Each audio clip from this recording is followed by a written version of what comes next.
How do we do this? How does this work? It's working. It's working. Nice. It's working. It's alive. We're here. There's just 3 of us, but we're here. Wheel of Time. Taylor, you just started talking about the Wheel of Time. What were you going to say?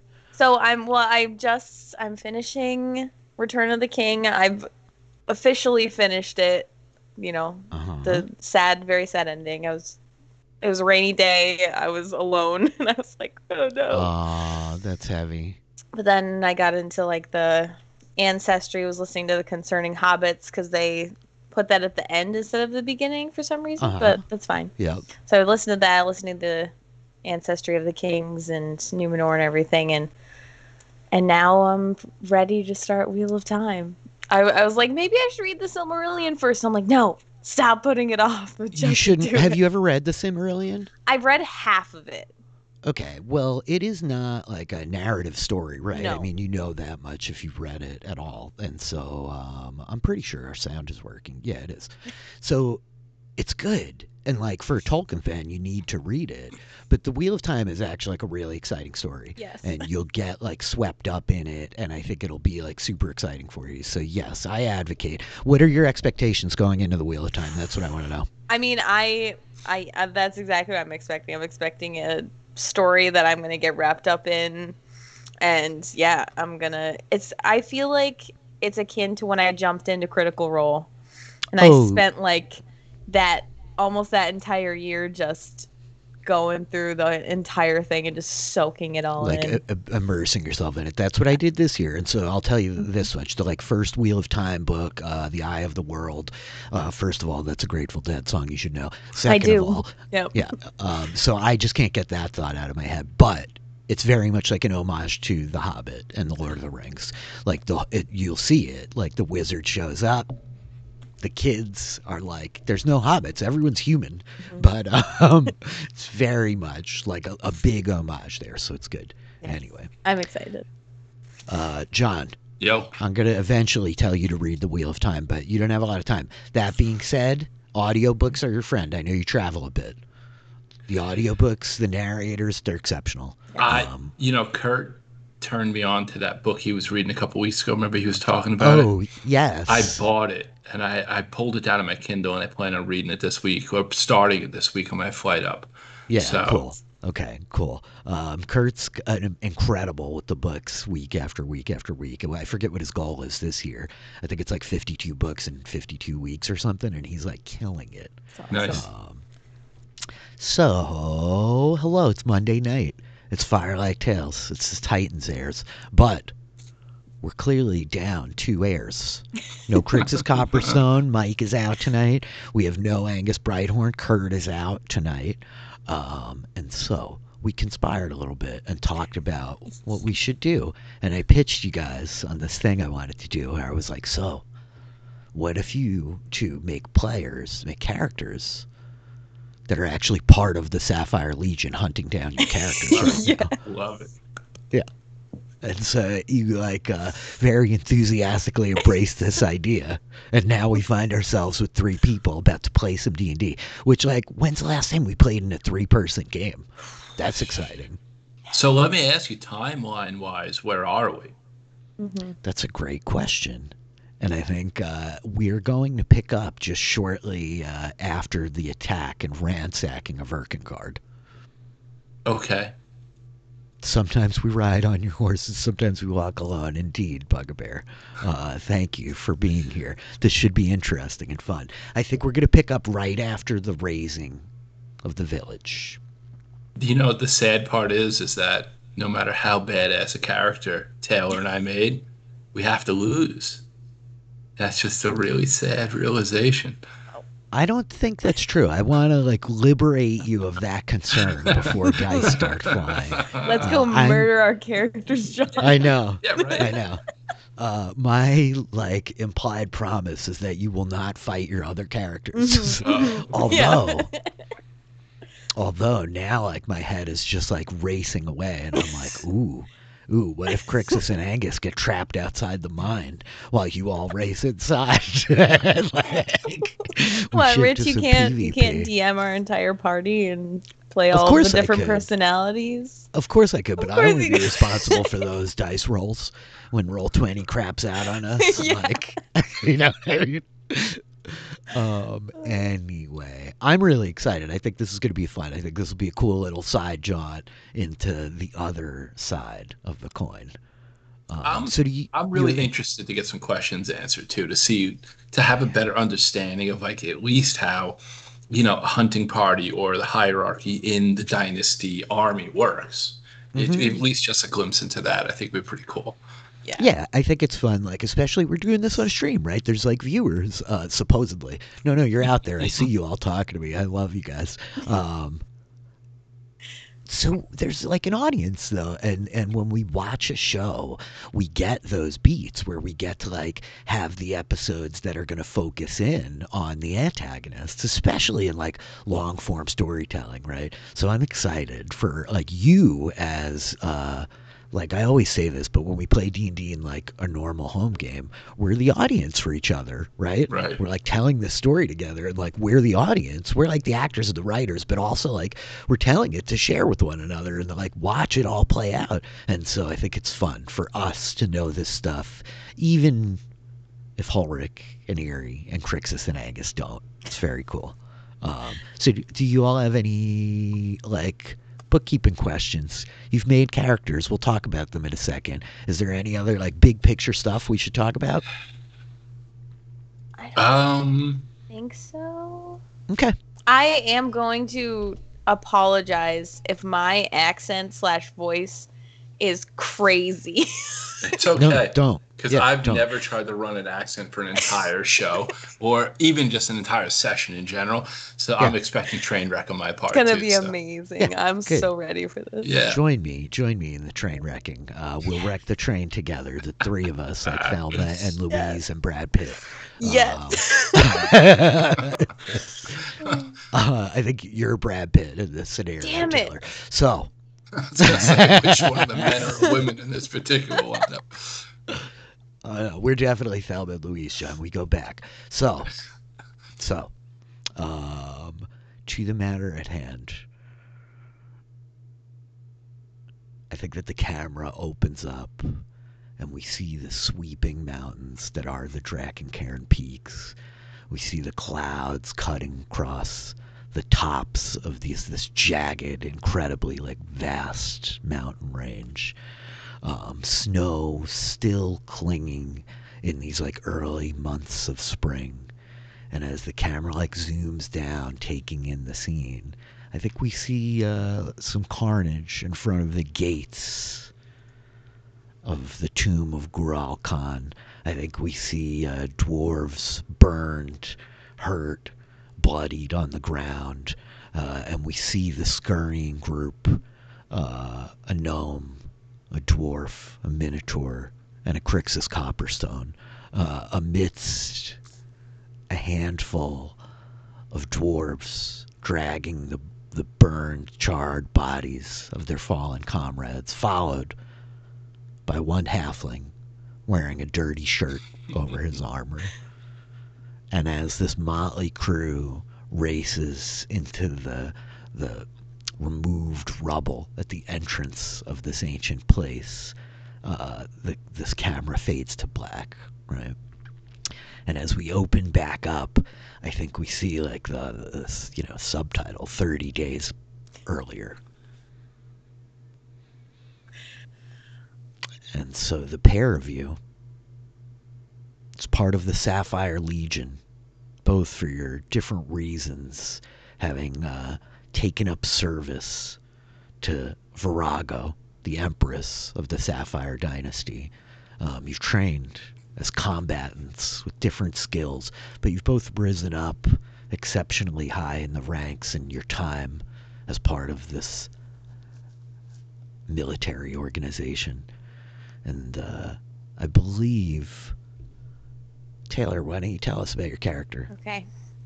So my character is Kana Sharpe, also known as Just Sharpe. Sharpe. And she is a human ranger long blonde hair with braids on the side to keep it out of her face while she's shooting. Very skilled bow woman. Yeah. How old is she? She's like late 20s. Okay. But she was kind of taken into the dynasty early and trained as a ranger and scout. So she's very proficient in all of those, in her scouting duties, and is fairly well known among her ranks.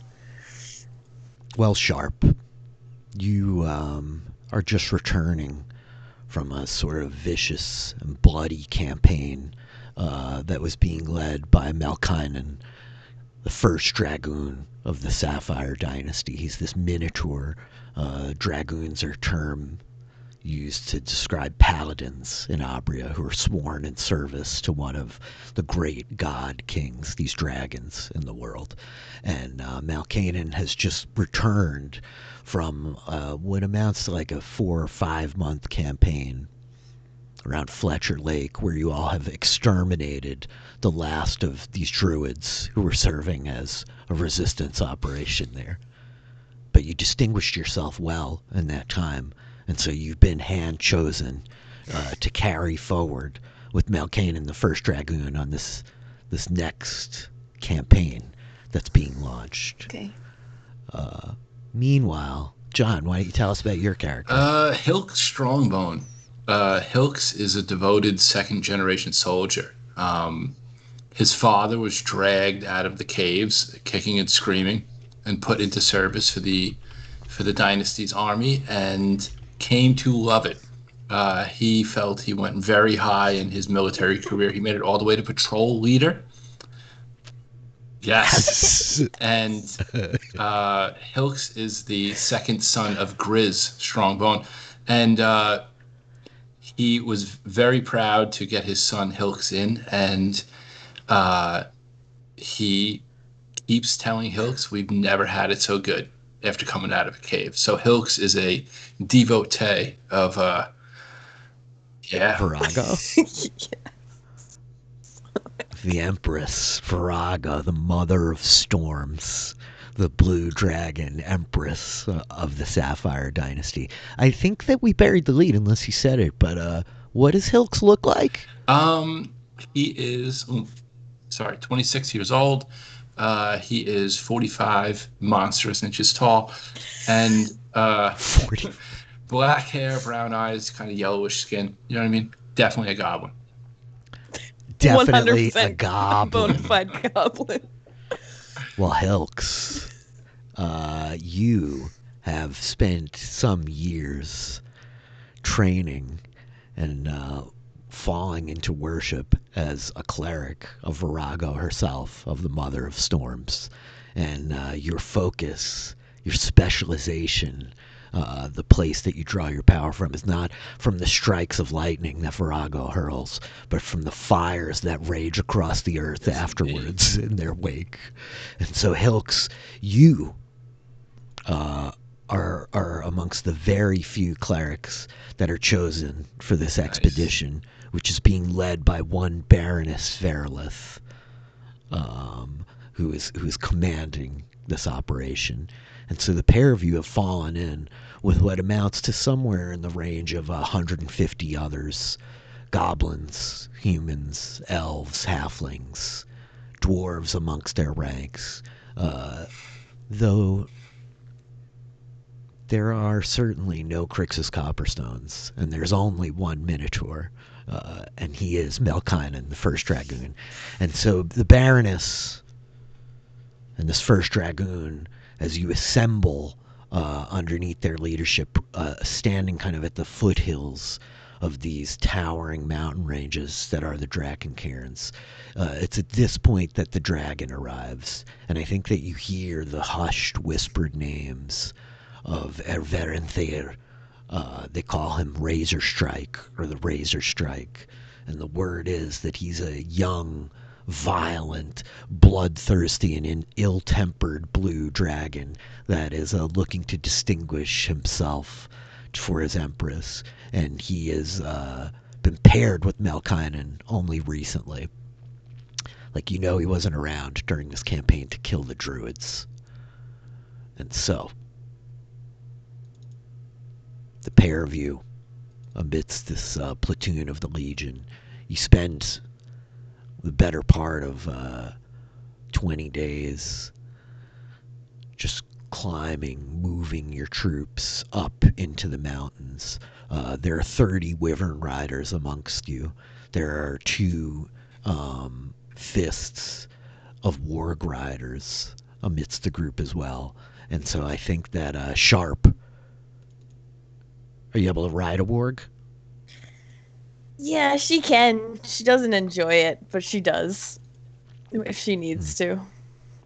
Fair enough. And so if this is not the area in which she excels, I think that she's one of the interior scouts, right? The warg patrols kind of ranging out far in front of the group, searching and hunting. And so it was finally on the 22nd day of your journey up into the mountains that you engaged with this village. The scouts, having identified in these ruins up in the cliffs, this place where there was a small community seemingly ill-prepared. And so Baroness Verilith herself stands before the troops on the morning of this attack. Hilx, I think you stand close by as a person of significance and rank amidst this.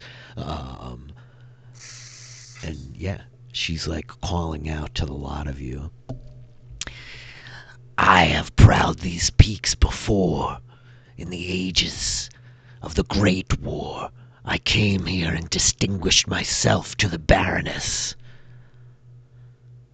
I slew the enemies who stood before me then, and I expected not so much of a nest as this one to be waiting for us now on our return, though I oft forget.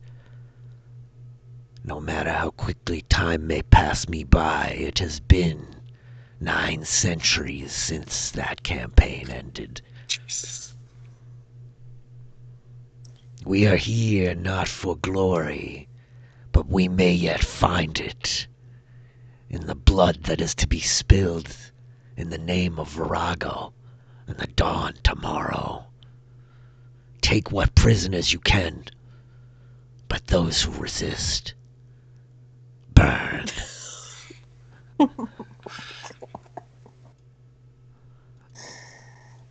And so, not to yada yada the good bits. Yeah, go ahead. I think somewhere in a deep, dark cave at this very moment, Ulrich gets a chill in his spine, realizing he was shot with a crossbow bolt.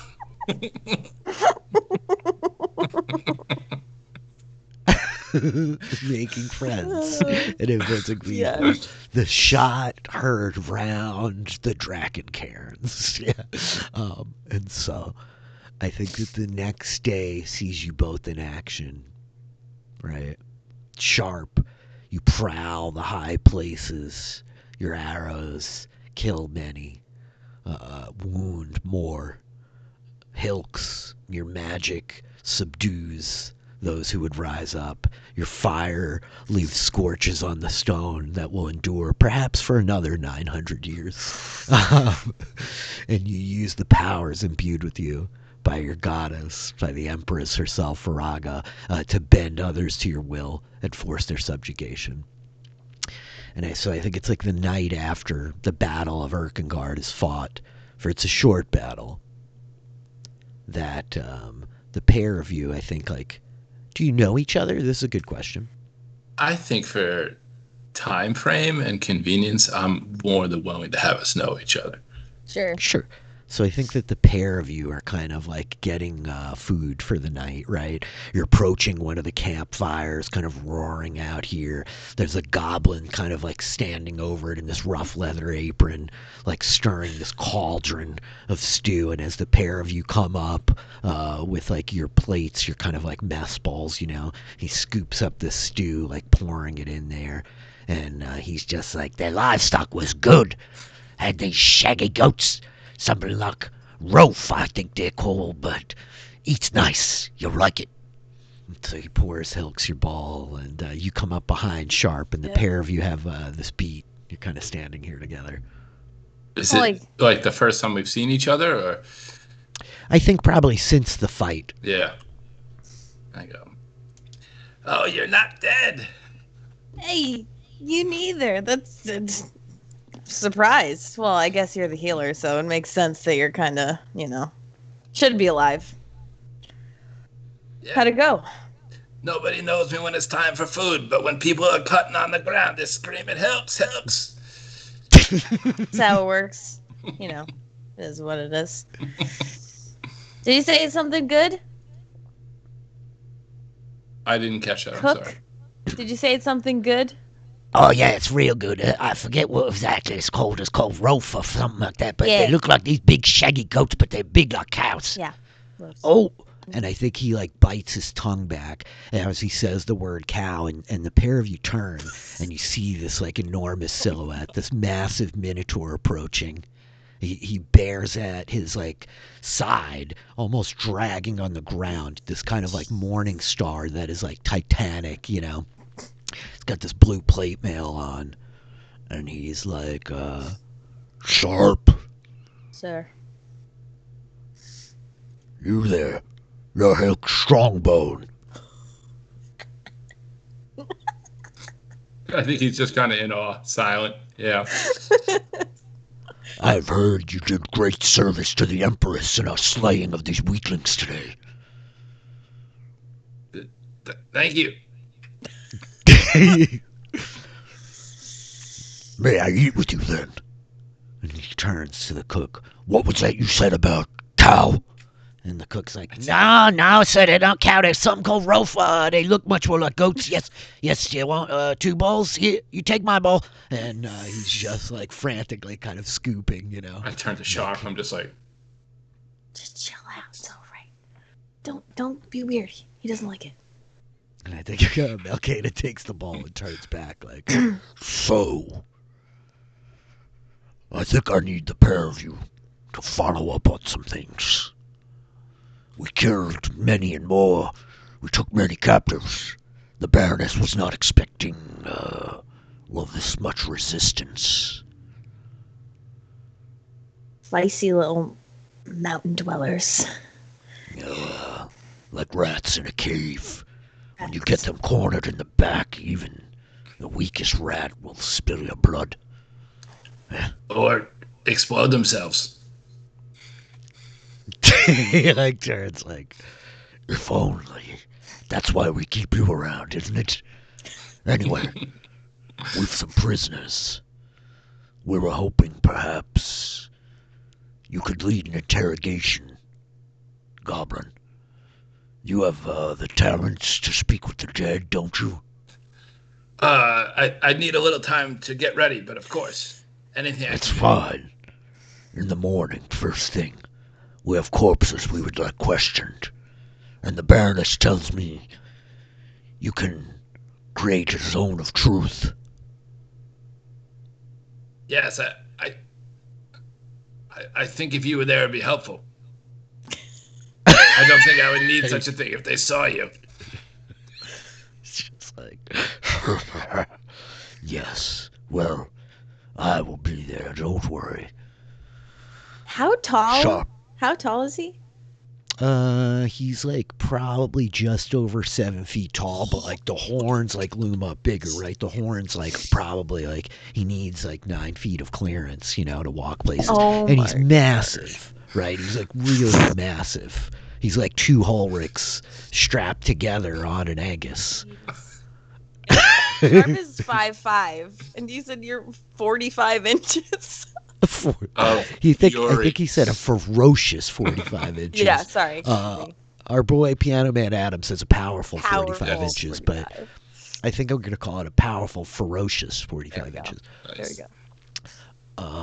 And so I think that Melkanon is just of course, we can conjure such things ourselves, but there's much to be done on the morrow. It seems some of the escapees took with them treasure, which we seek, old items. trinkets likely, but the Baroness wants them, then we hunt. And we Rest hunt. up. Prepare your spells, Hilx. Sharpe. You will aid him. He is powerful and well respected by the Empress, but, well, you're Sharpe. Indeed, I am. Depending on the answers we can gather, we'll determine how to proceed tomorrow. But make ready for hunting. Aye. They've some kind of strange mountain rats. Arlaki, I believe they're called. That dwelled on the high passes above the ruins. One of them is a druid of some repute. Led many to escape before we could close. We lost many scouts up there. We should have sent you. You'll take point on that once we know how best to hunt them. Aye, sir. It'd be my pleasure. He turns, like, looking back and you nodding. He looks like, is there anything I can do for you to help you prepare? No, we should just stick with me doing for you. But thank you. I see why you've risen so high. Virago bless you both, and the Mother of Storms keep you in her eye. And he just nods, like turning, walking away. And I think that, like, he glances back and, like, throws the bowl, you know, and it cracks into the face of the cook. He's just like, no more talk of cows! You know, like, storms back off. And so the pair of you are left kind of, like, standing here. I think you see a couple of the other soldiers, folks that you, like, recognize and know, you know. You've all spent the last 3 weeks with them kind of, like, eyeing you all, like, holy shit. Well, that was unexpected. Yeah. They always come to Hilx. They get tired of trying to get answers. We only do that for so long, you know. So I guess let's go find a seat amongst these. Everybody staring at us. Sure, they like not like staring anymore. Some of them, whatever. But as this interaction is happening, they're all like, "Oh wow," you know. But so there's soldiers all over the place, and I think you sit down and like, you know, one of the soldiers is probably this half elf named Kali is like, "What was that about, Chop?" You know, just special orders from the big man himself. Look, if you all are going hunting, then take me with you tomorrow. I thought we'd have more work up here and less walking. But can't handle the walking? Anything to get my legs stretching. Sure. Yeah, we're going hunting. She's like, it's just a lot of walking with not much killing. That's the trouble of it, isn't it? Usually we're able to stop and wet our blades in between, but it's getting boring. Yeah, I guess the Baroness needs some trinkets that some of the escapees took with them or something. So we need to help her get those, I suppose. But we'll see. I don't know. I'm eager to fire some more arrows.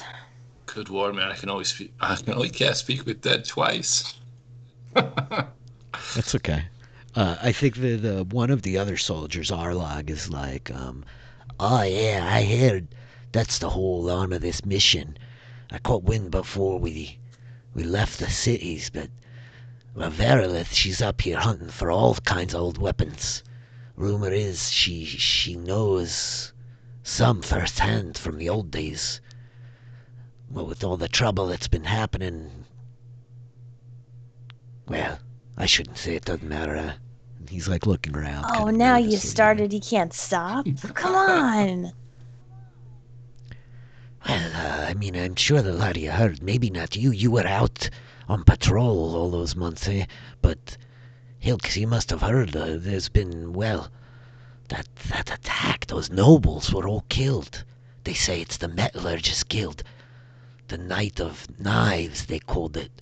Something like 24 nobles across the Empire killed all in a single eve. Gotta say, that's a little impressive. Aye, that's what I thought too, but don't let them worry you. No. Good thing we're better, I suppose.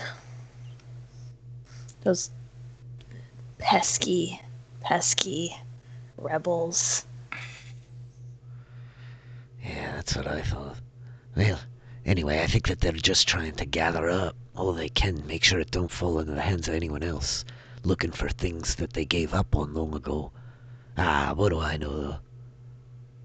I just shovel work shit. Well, maybe if you got better at shooting, you could come out with us. I never had the finger for a bow, but I'll keep it in mind.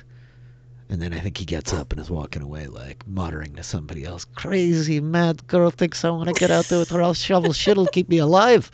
They kind of like, so you guys, like, have the night. I don't know if there's a conversation between you or if you want to, like, talk to anybody else who want to ask any questions about the soldiers. Otherwise, like, in the morning, they want you to go, like, meet for this interrogation. Right. I'm just trying to think. So I got speak with dead, and what else would work? I think that's about it for talking to dead bodies, right?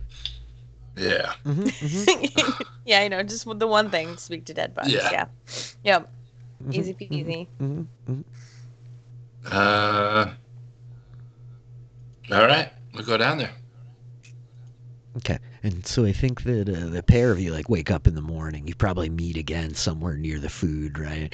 And you're like making your way to the camp, which the tent for Baroness Verlet has been set up, like, right kind of in the central open plaza of Erkengard. There's still kind of smoke, like, rolling out from around the cracks of the mountains, all these sort of air vents. The place is, like, smashed. There's rubble and ruins everywhere. As you're walking down and the sun rises in the east, that first light of morning kind of filling up this plaza as it peaks over the crests on the eastern side. There's soldiers, like, everywhere, kind of moving bodies, like, piling up the like, victims, and, like, they're burning the dead bodies of the Legion troops. The others are being, like, just heaped in these kind of massless piles. There's a bunch of cages where prisoners are being kept. You see all manner of dwarves, halflings, some gnomes. Some of these, like, dwarves and gnomes, and even what look like humans almost, that are, like, stony, their skin gray, angular, like chiseled. They look sort of like stony, earthen almost. I don't know that either of you has ever had, like, much exposure to Genasi. These people are strange. There are a bunch of ogre corpses here, just about a dozen of them. And you see, like, as you're kind of approaching, like, there's 3 people dragging what looks like this massive kind of, like, Sasquatch, this big white shaggy furred thing with these horns. And the pair of you've never seen him before, though. You think these might be these Alagi that Melkanen spoke of. But as you're coming, I think you hear the booming voice of the Minotaur, like, "That's one of them there. I'm not sure how many there were, or how they got away." And I think he, like, walks over, like, "Weaklings," and, like, shoves these people, these humans that are dragging the body off, and he just picks it up with one hand and begins, like, dragging it over near the tent. He's like, "We'll start with this one. Once we know where they might have fallen back to, how large their group is, and something of this leader of theirs, Sharpe should be ready to track them. The other prisoner, well, is still alive. We'll have you come while we discuss what she knows." Gosh, they're all ugly bastards, aren't they? What's wrong? That's what I said. Their horns fold back across their head. It's pathetic. Like goats. Yeah. So, like, You just see Hilx like this. And so I think he like drags this Alagi corpse, like he throws open the like flap of the tent, right? And you see the inside. There's some tables set up. There's like a brazier kind of burning in the center of the thing, a flap up in the center of the tent next to the ridgepole where smoke's kind of rolling out. It smells like this flowery, cloying kind of like odor in here almost. And you see like bound in manacles, chains wrapped around her body, gagged with a like hood over their head, this like 7 foot tall like female kind of figure with this dark like purplish skin, just kind of like sitting quietly in the corner, you know. And he like glances at her, and then like he throws down the Alagi corpse, and he's like, I thought the Baroness would be here, but she must be running late. Soon she will. You can get started. So, just to be clear, we're in a tent with somebody in some type of restraint and hooded in the corner with a dead body that I'm going to interrogate in front of this person in the corner. Yeah, and so do we see Hilx like looking at the person? Yeah. Yes, that's all correct. A little bit. He glances over like, your discretion is wise. He says, and I think he leans down right next to your ear, Hilx, you know, it's like this huge imposing thing. And he like leans in like, and he's whispering, you know, and he's kind of looking at you, Sharpe, because he expects your keen ears to be able to pick this up. But he's like, her reactions may reveal more than the corpse's words. I will watch her while you ask the questions. If you're unsure how to proceed, I'm sure Sharpe has ideas. And he like stands up straight like, carry on. Okay. I guess I would begin casting. And you want me to spam it? Sure, yeah, put it in the chat for the folks out there watching. We got a couple of friends hanging out there. Nice. Somehow I neglected to think about how I would feel during all of this. That's why I asked. I had consent. I did not do this to these people unsolicited. I was so excited. And now I'm going to cry. I've subverted expectations too far. Fear not, fear not. The sooner Hilx gets some answers, the sooner you'll be out hunting. Yeah. Murder makes me feel better. You're just like pushing off the terrible feelings. You're going to go murder all the people that were living in the town. So, I mean, what are you talking about? The real double cross here is that now you're going to be all invested in these people. I and know. You have to kill them later. I want you invested in everyone and everything as it's destroyed around you. I'm not a mean-spirited person. Someone told me this is dramatic. Listen, I'm all about this, man. Oh, it's great. I love know, it. me too. I love it. Yeah, it's pretty fun. It's awesome. So Hilx, what do we see as this goblin begins conjuring this magic? You have to burn incense and stuff. Yeah, you got to burn incense. I think given the audience and our lovely Minotaur friend here, he's going to make it seem way more dramatic than it possibly. Yes. Yeah. Over arms and, just going crazy with it. You know what I mean? So we see this powerfully ferocious 45-inch tall goblin set the incense ablaze, smoke billowing up around the corpse, and he's like, as he's like chanting to Virago, the Storm Sharpe, Queen, like, to grant him the blessing. in the incense.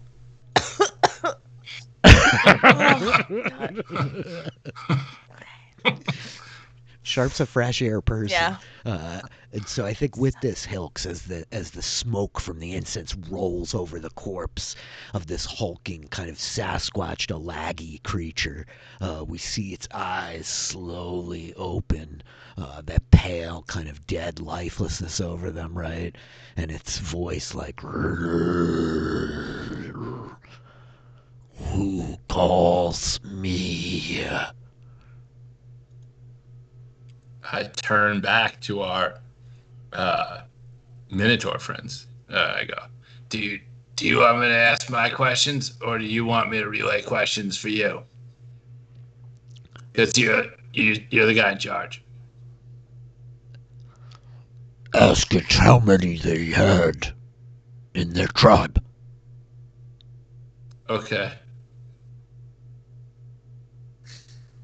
My friend wants to know how many you had in your tribe so we don't kill the rest of your tribe. But if you don't answer, I will kill your tribe.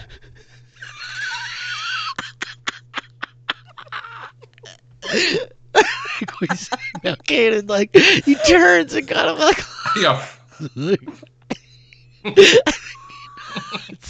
I can't... Dude. I think he just nods. Yes, good. You know, and so this lag, he's like...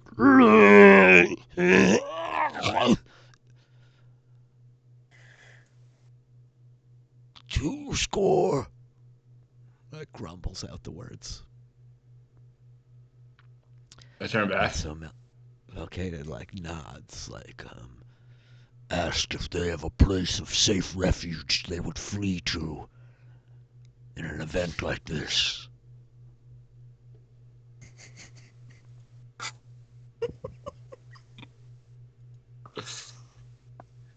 Do you have a place of safe refuge that we wouldn't go after if you told us about? I'm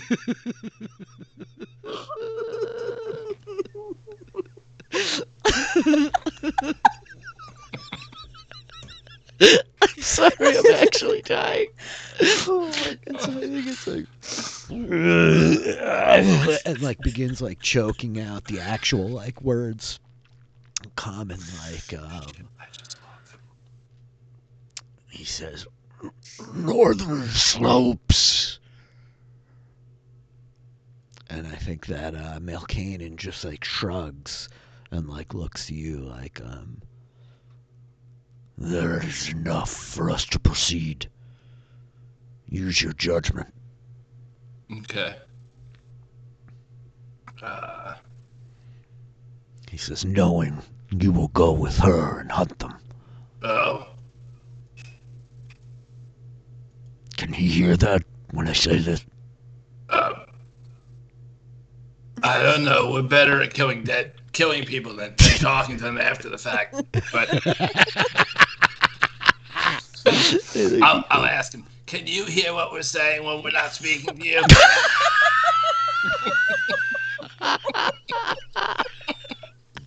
I think okay, it's like and the corpse is like no.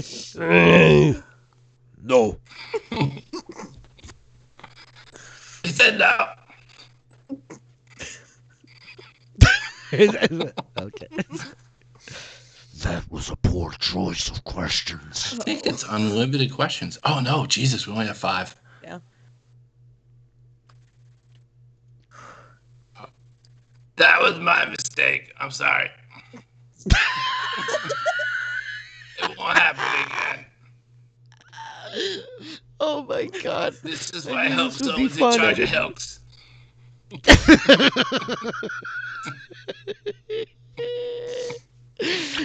I don't know how I didn't anticipate this. And so he looks to you, Sharpe, like, what else would you know? Ask him if they have any signs that they would leave to each other.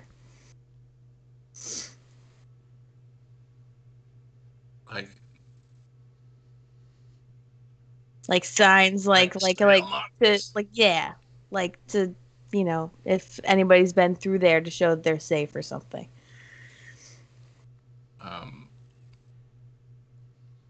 Marks on trees.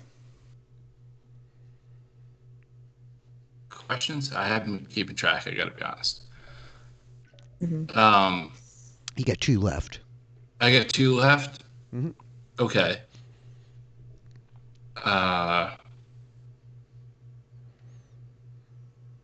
What kind of marks would your people leave on trees to show us which way they were headed?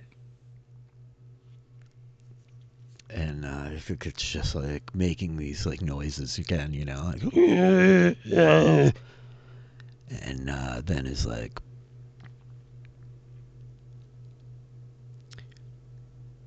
we've many rocks turned, changed, positioned the ground.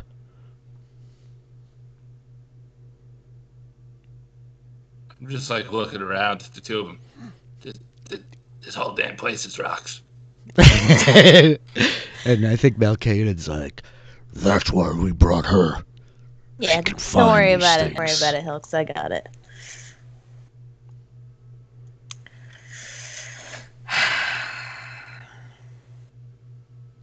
I got what I need to track them. I turn back. You have one more question. Do you want to ask anything else? Asking if their leader lives.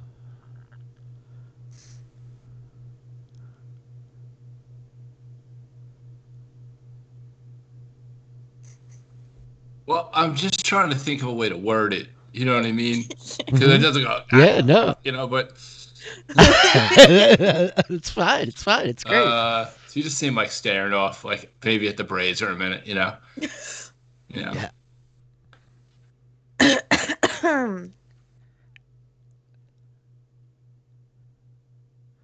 Oh.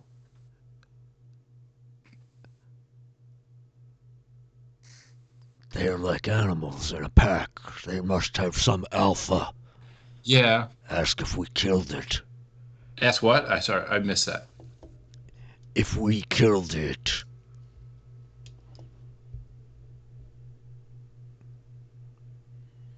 I merely want to know if it leads them still. Right, but I want to know what you ride into. right, but they may have multiple leaders, and the leader that we may have killed the leader here, but then there may be a new leader. So if I ask it about a leader without being specific, it may give me an answer that isn't really what we're looking for.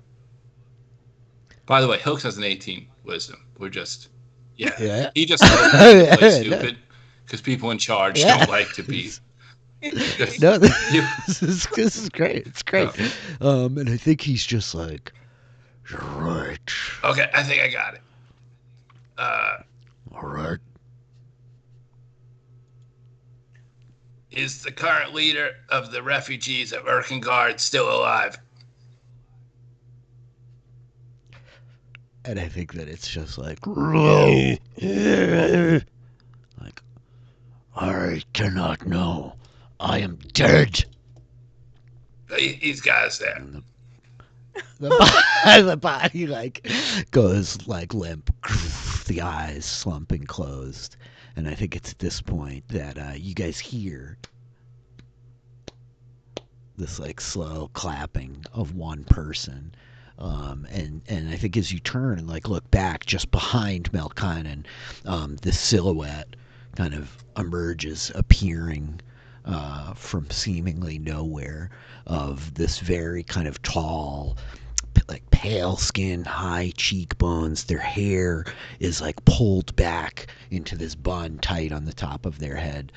They're wearing this really sort of like heavy blue glossed armor with like a sword at their side and a robe kind of draped around it over that. The Baroness Verily. I think whatever the etiquette calls for, Hilks would do, whether it be a bow or a salute or whatever it is. Yeah. Sharpe like goes down on her knee and like bows. Yeah. So you don't have to take a knee unless you're like in the presence of the Empress, but you do have to bow. So both of you bow. Sharpe might even go the extra mile of like to her knee, and I think you hear her voice like, rise. The pair of you. You did well there. You've distinguished yourself again, Hilks. Is that enough for you to hunt them? Or shall I extract what I can from this? And she gestures to the ogre magi chained and bound in the corner. I think what I have is sufficient enough, but it's up to you. As you asked your questions, Hilks, she thought of a name Well, two. Rogash, Eagle Eye. He is a druid, I believe, of their kind, these Alagi. I thought we had wiped them from this place in the first arrival, but... Do you two know why we are here? I'm here to follow your orders to the best of my ability and not die. That is an excellent answer, and exactly the reason I brought you with us. This expedition is under my absolute authority, for I'm seeking things lost here. We journey towards a place, a nexus of magic. Once called Titan's Hall, now a blasted, shattered ruin far south of here. It was a druid circle from that first arrival. We raised it well with the coming of the true gods. I found service with Virago shortly after she opened the gates and led her legion here, but I distinguished myself at that day.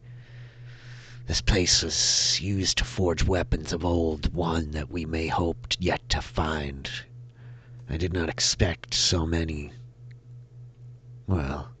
holdouts to yet live up here, but fortunately I prepared for them.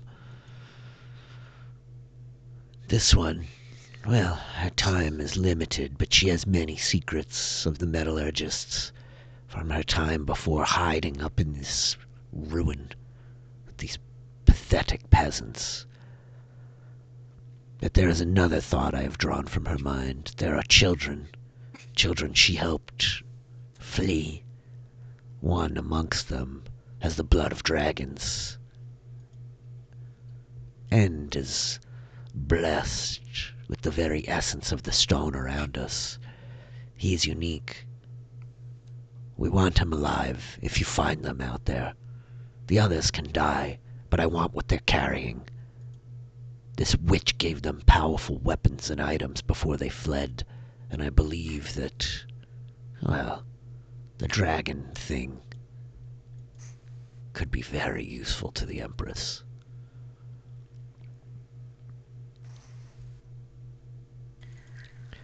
She looks at you, Sharpe, and she's like, the first dragoon tells me you are quite the stalker. I've come to understand you prefer not to ride on the backs of those stinking wargs, and I do not blame you. So I ask, what would be better suited? Would you rather take a small contingent with you on foot, or shall you fly? I'd rather take a few with me on foot, if you don't mind. I've had some volunteers already. We could put you on Wyvernback, but I cannot send many that way. It's too obvious they'd see us coming. You are wise. Very well. Gather as many as you need, up to a half dozen. I have too many patrols ranging in every direction now, catching stragglers, but you will take the point on the north. Hunt these things down. Hilx, you will go with her. The two of you have command. Sort it out. She just gives a bow and a nod. Yeah. Sharpe does the same. It has been a long time since I stalked these hills myself, but there are dangerous creatures out there, other than these fleeing refugees. Keep your eyes wide. Always. I don't wish to lose any of my soldiers to displacer beasts or cave bears. And I think with that, Melkinen kind of nods to her, Baroness, and he gestures out of the tent. And so the pair of you kind of stride out, him following close behind.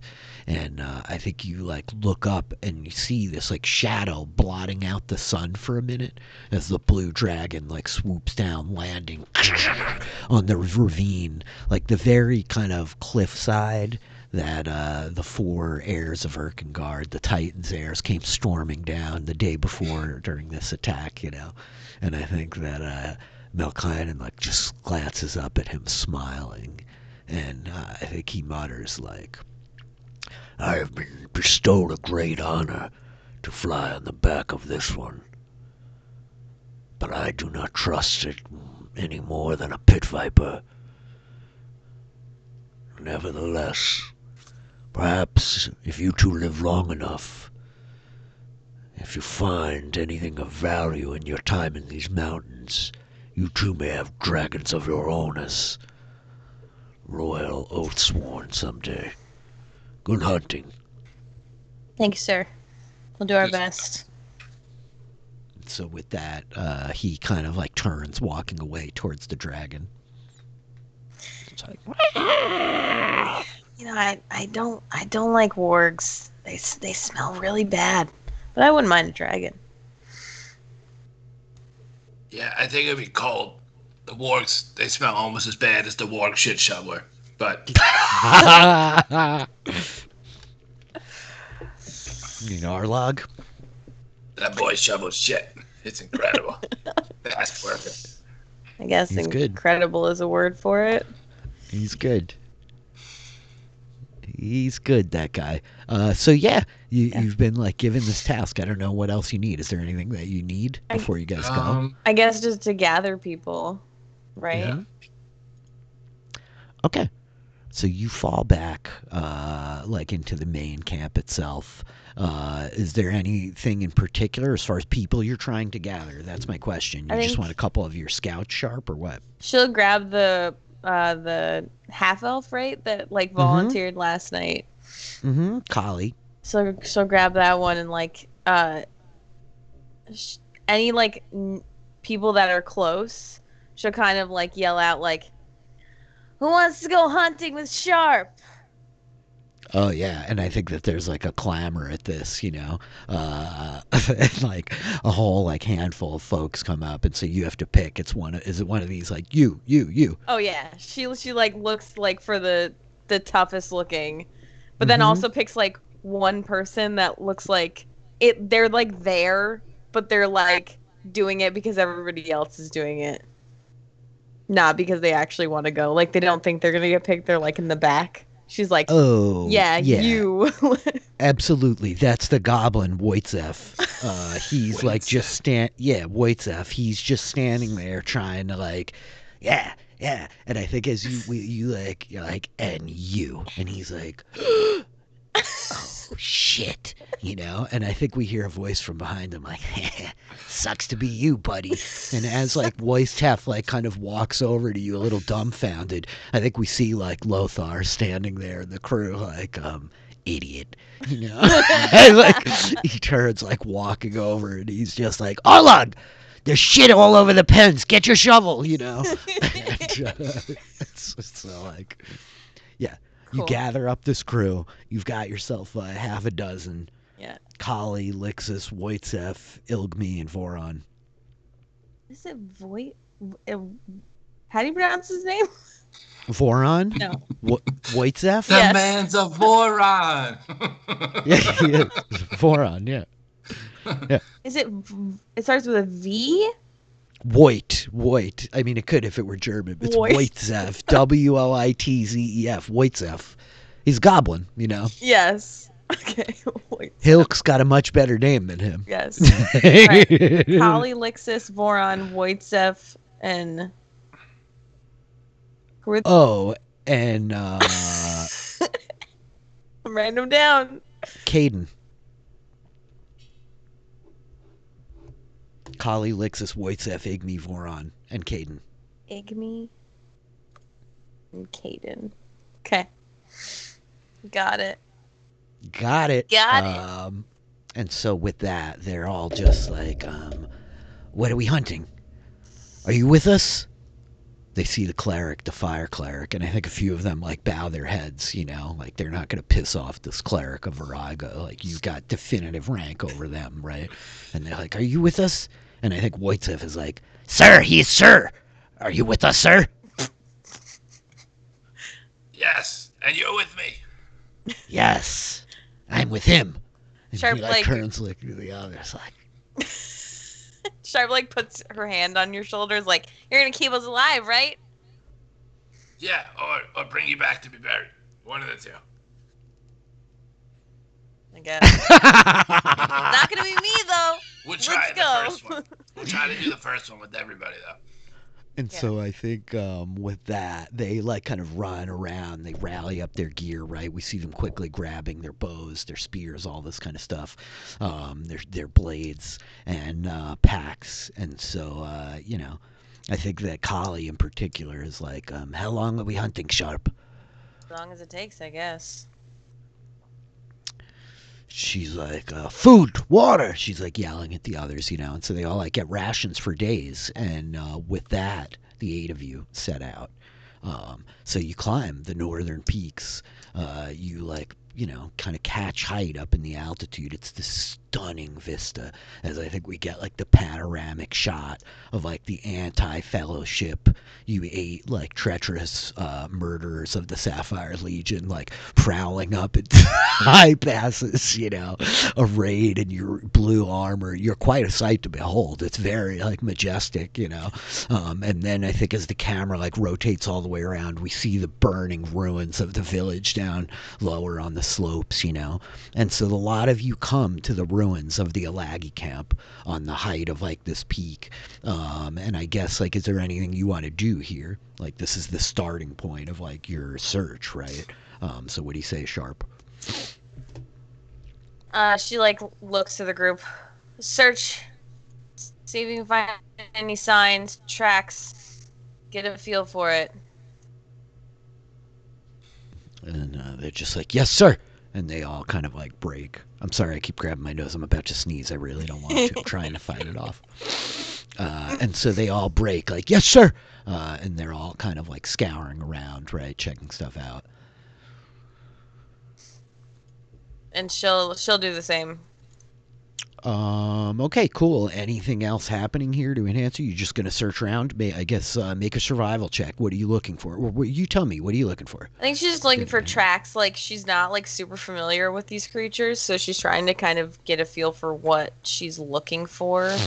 Mm-hmm. Like pick up a trail, anything that could help her search and hunt these things down. Okay, you're a ranger. So do you have favored terrain or anything like that happening? Yeah, mountains. Oh, nice. And what about like favorite enemies? Giants. Excellent. Cool. So go ahead, make a survival check. 16. 16. Nice. And what do we have going on here?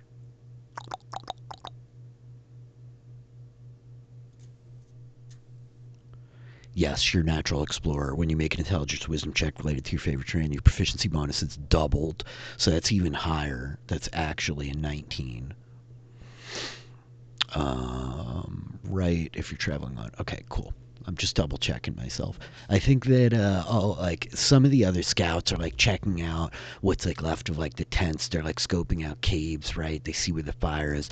But you, Sharpe, you like easily find the trail of what looks like, a solid like dozen of these things pushing like north, dropping down the slopes. And so yeah, you tell me, you're just gonna try to rally everybody and push after it? Yeah, she like calls everybody quickly, like, I got it. Let's go. We're moving swift. And so the 8 of you begin kind of like rolling, prowling, making your way. And I think that like the day like burns out, night falls. And the question is, are you guys going to push through the night? Are you like stopping the rest? What's your deal? Like, how does Sharpe run this is I guess what I want to know. Yeah, I think that she's like a little bit like ruthless, so she's gonna like push everybody like to their limits. Mm-hmm. Like, but she does like look to you like, Hilx, like, let me know if you need to stop. We need to keep you sharp.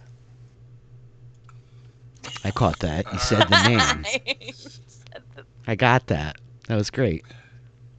Terrible. It's terrible. Okay, so you're like driving through the night, right?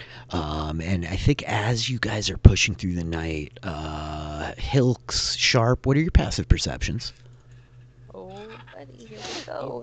14. 16. Ooh, 16 is actually pretty good.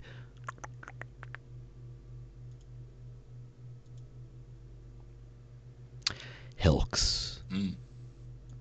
Sharpe, the pair of you see it before any of these other soldiers. Again, the moon kind of hangs. Arian is the name of the moon. It's a pinkish moon in Abrea, and so the light is not quite that silvery white. It's slightly like pink hue, washing over the mountains all around you. You all like have made really good time coming down. Sharpe is like pushing a hard pace, and much in mirror to what happened this afternoon, something kind of passes over the light, though from not the sun, the moon, and the pair of you like peer up in time to see the silhouettes of these giant owls as they're like descending silently, not like a sound to be heard, you just that keen.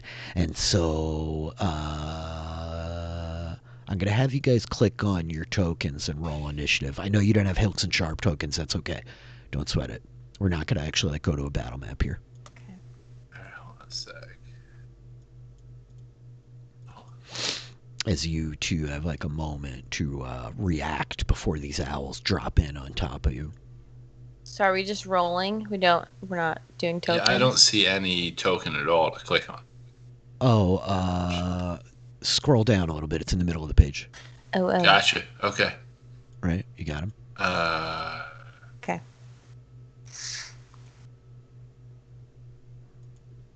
I'm getting there. No problem. Roll 20's moving slow tonight. Okay, I got ya. So you see the owls as they're coming, right? But they're too fast. They're dropping out of the sky like these freaking avian missiles, you know? Their wings like suddenly tucked behind their backs, like unfurl, kicking out, and that's when you finally hear them as they're like I think that there's 3 of them as they drop into the ranks of the people around you. And so actually let's roll 1d8s. Pick 1 through 8, Hilx, and you two, Sharpe. You want me to roll? Or you just want to pick a number? Pick a number, 1 through 8. You two, Sharpe. 4. 7. Sharpe, 4 and 7. Okay, we got a 5, we got an 8, and we got a 5. Not you at all. So we see these owls just drop in. Oops, I still have them on silent. 9. Can you and roll 11. 5 twice, or is 5 a re-roll? No, the 2 of them are gonna go like right next to each other. They're gonna just both attack the same one. They're just owls. They're cool. They're smarter than just owls, I should say. 19 and 17. 5. Oof. This is Voron himself as one of these owls like comes like dropping down, and we hear Voron like as it like grabs him, and like he like yanks himself out of the claws, but it like slashes at him again, and the second owl like following up from the other side, diving at the same fool. That's a bad miss, and oof, that's a terrible miss. Voron lives, but barely, as the owls like pull up about 15 feet above this group. Sharpe, you're up on 19. All right, I'm gonna just fire into the owls. She kind of like dives like undercover. Are there any trees or anything? There's some like stunted, scrappy trees, but there's boulders everywhere. There's all kinds of stuff for you to hide in. So yeah, she's gonna kind of get up against a boulder or near one, and like, you know, she doesn't shoot like this. She shoots like sideways, you know. Yes, like... badass Yeah. action hero archery. Yeah. When I grew up in the dynasty, we learned that's how you get badass when you're dropping arrows. Yes. And yeah, she's just gonna fire into the owls with her longbow. So 12, I guess. Yes. 12 second attack. 12 hits. Yes, right. 2 attacks. That's right.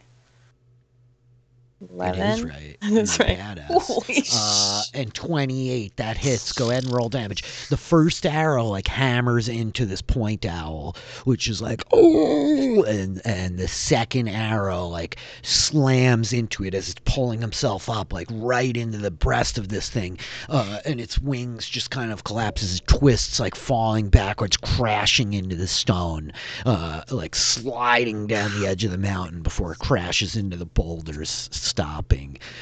Sharpe, that's your action. You have movement and a bonus action. Was there any other owls close to it? Yeah. Well, the first one was kind of by itself, Okay. and or let me double check. Yeah, no, their other owl is actually right next to it. Yes. Okay, so yeah, I'm gonna Horde Breaker. Horde Breaker. Horde Breaker. So What is that? Dump it in the chat. Yeah. Sharpe is a hunter and has chosen Horde Breaker. Once on each of your turns when you make a weapon attack, you can make another attack with the same weapon against a different creature. It's within 5 feet of the original target. It is, as owls number 1 and 3 both attacked the middle of the pack, so the two of them were kind of like rising up next to each other. Go ahead and make another attack. Oh, 21 hits for 10 points of piercing damage. Boom! The second arrow, like third arrow, smashes into the third owl that's like, ooh, and like it's kind of like flapping wildly now, feathers like exploding in the pinkish night air, and I think we hear a couple of the scouts like, yeah, Sharpe! That's Sharpe's turn. Hilx, you're up on 8. Let's see. All right, I am going to. Are any of them in range of arrows or no? Yeah. Oh, how many arrows does Sharpe have in her quiver? Well, I Is it just a used big quiver? 20. Okay. Just used 3 of them. I'm gonna take cover with Sharpe, and I am going to cast. We see Hilx like ching, ching, ching, the chainmail jangling as his little legs are like pumping, darting over behind the stone. And what do you cast? I cast flame arrows, and I touch her quiver. I don't tell her anything. I just reach out and touch her quiver. It just looks like I took shelter next to her. You know what I Got mean? it. You see Hilx come like charging in and dart in next to you as he like murmurs this prayer to Viraga, and like that's it. Meanwhile, the scouts go. The scouts are all like pulling out their weapons and their bows and stuff. I think that poor Voron is down. These couple all like shooting here. Yeah, so we got a couple of hits. The one owl that you proceeded to like put an arrow into already is like knocked out of the air as the scouts all rise, and I think that you hear Kali like yelling like wounded fast, and they all like they train and focus together and like fire 6 bows or 5 bows twanging at once. So there's only one owl left up in the air, which brings us that back went quicker than I thought it would. Wow. Yeah, it sure did, right? Which brings us back around to like this owl goes. It proceeds to like call out, right? Give me one sec.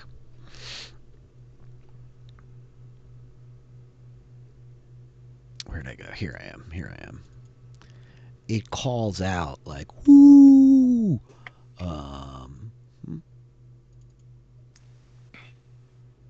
And I'm gonna have you guys make another, or yeah. What's your passive perception again? Rather, 14. I have it written down. But 16.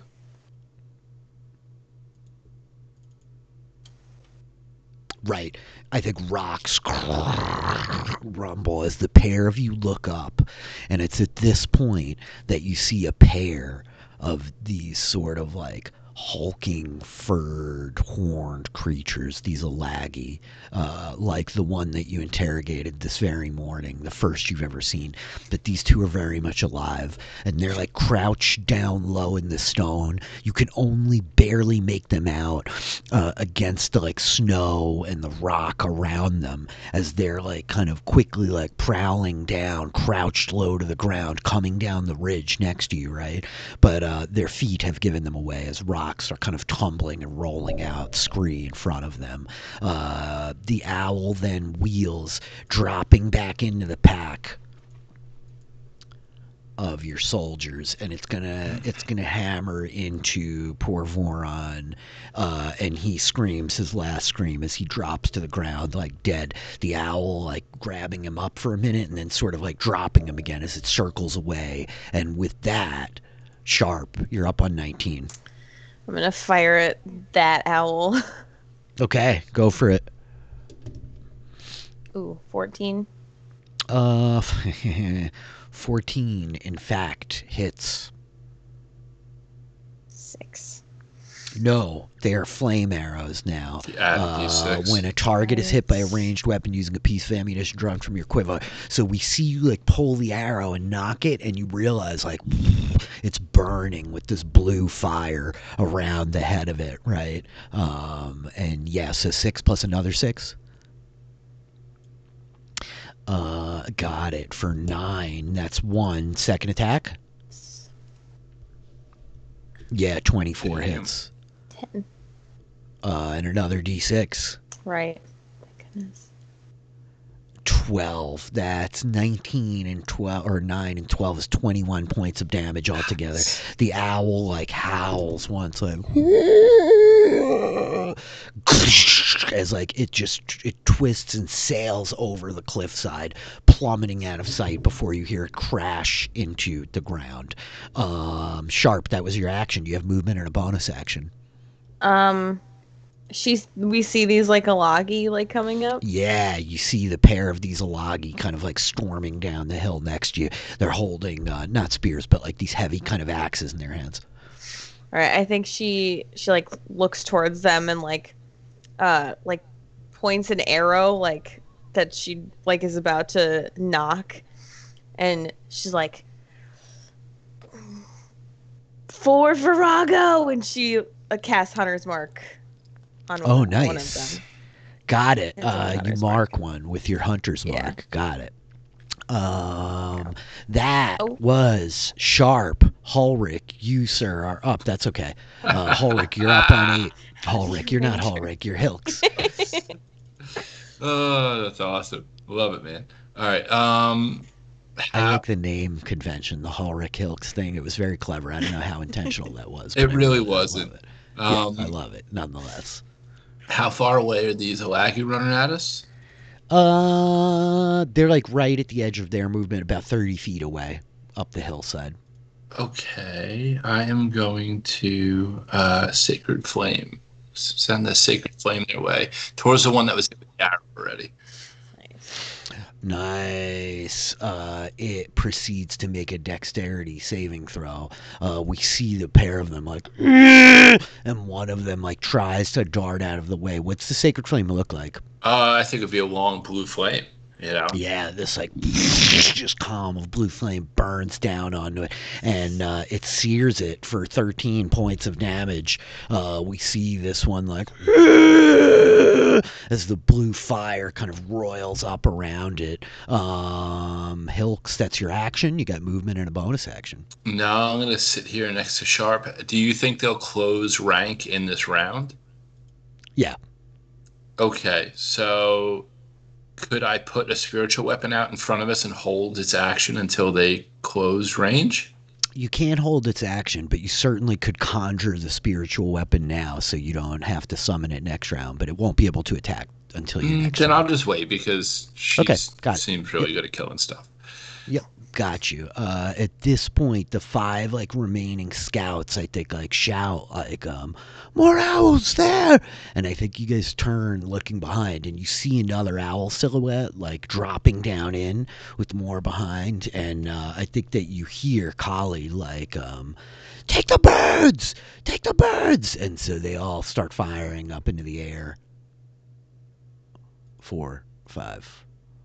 Oh, yeah, these are all freaking hits. Wow. 1, 2. Yeah, owls are like, ooh, falling out of the sky as your scout patrol was well selected, Sharpe. Really good. That's 25, that's 30 points of damage. That owl is like blasted out of the sky. These 2 owls like are dropping down into the mass of like soldiers as the soldiers are fighting. That one hits. 20! So one of the owls comes like ripping into Kali herself. Unfortunately, takes 10 points of damage. The natural 20, though, totally gets Caden. Oh, who's still up just barely as he's like, ah! You hear him like scream, and then it's cut off as the owl like rips his face and like shears his tongue right out of his mouth. That brings us to Sharpe on 19. All right. She's gonna just turn, hoping that her crew can take care of the owls. She's gonna fire at the Alagi she marked. 20. Hits. For 8 plus 6 plus 6. Yeah. You could probably just cast Hunter's Mark twice. Yeah, that's easier. That's 16 into this fellow already, bringing it to 37. You saw them like stop and hold last round. They did not continue charging. They kind of faked you out there, Hilx. And so yes, got it. That's 37 points total. That's your attack. You have a second attack. Yep. Hits 24 for 10 plus 6 plus 6. Holy cow, this character's nasty. Oh my gosh, dude. You see like the flaming arrow like smash into it. It takes the hit. Got it.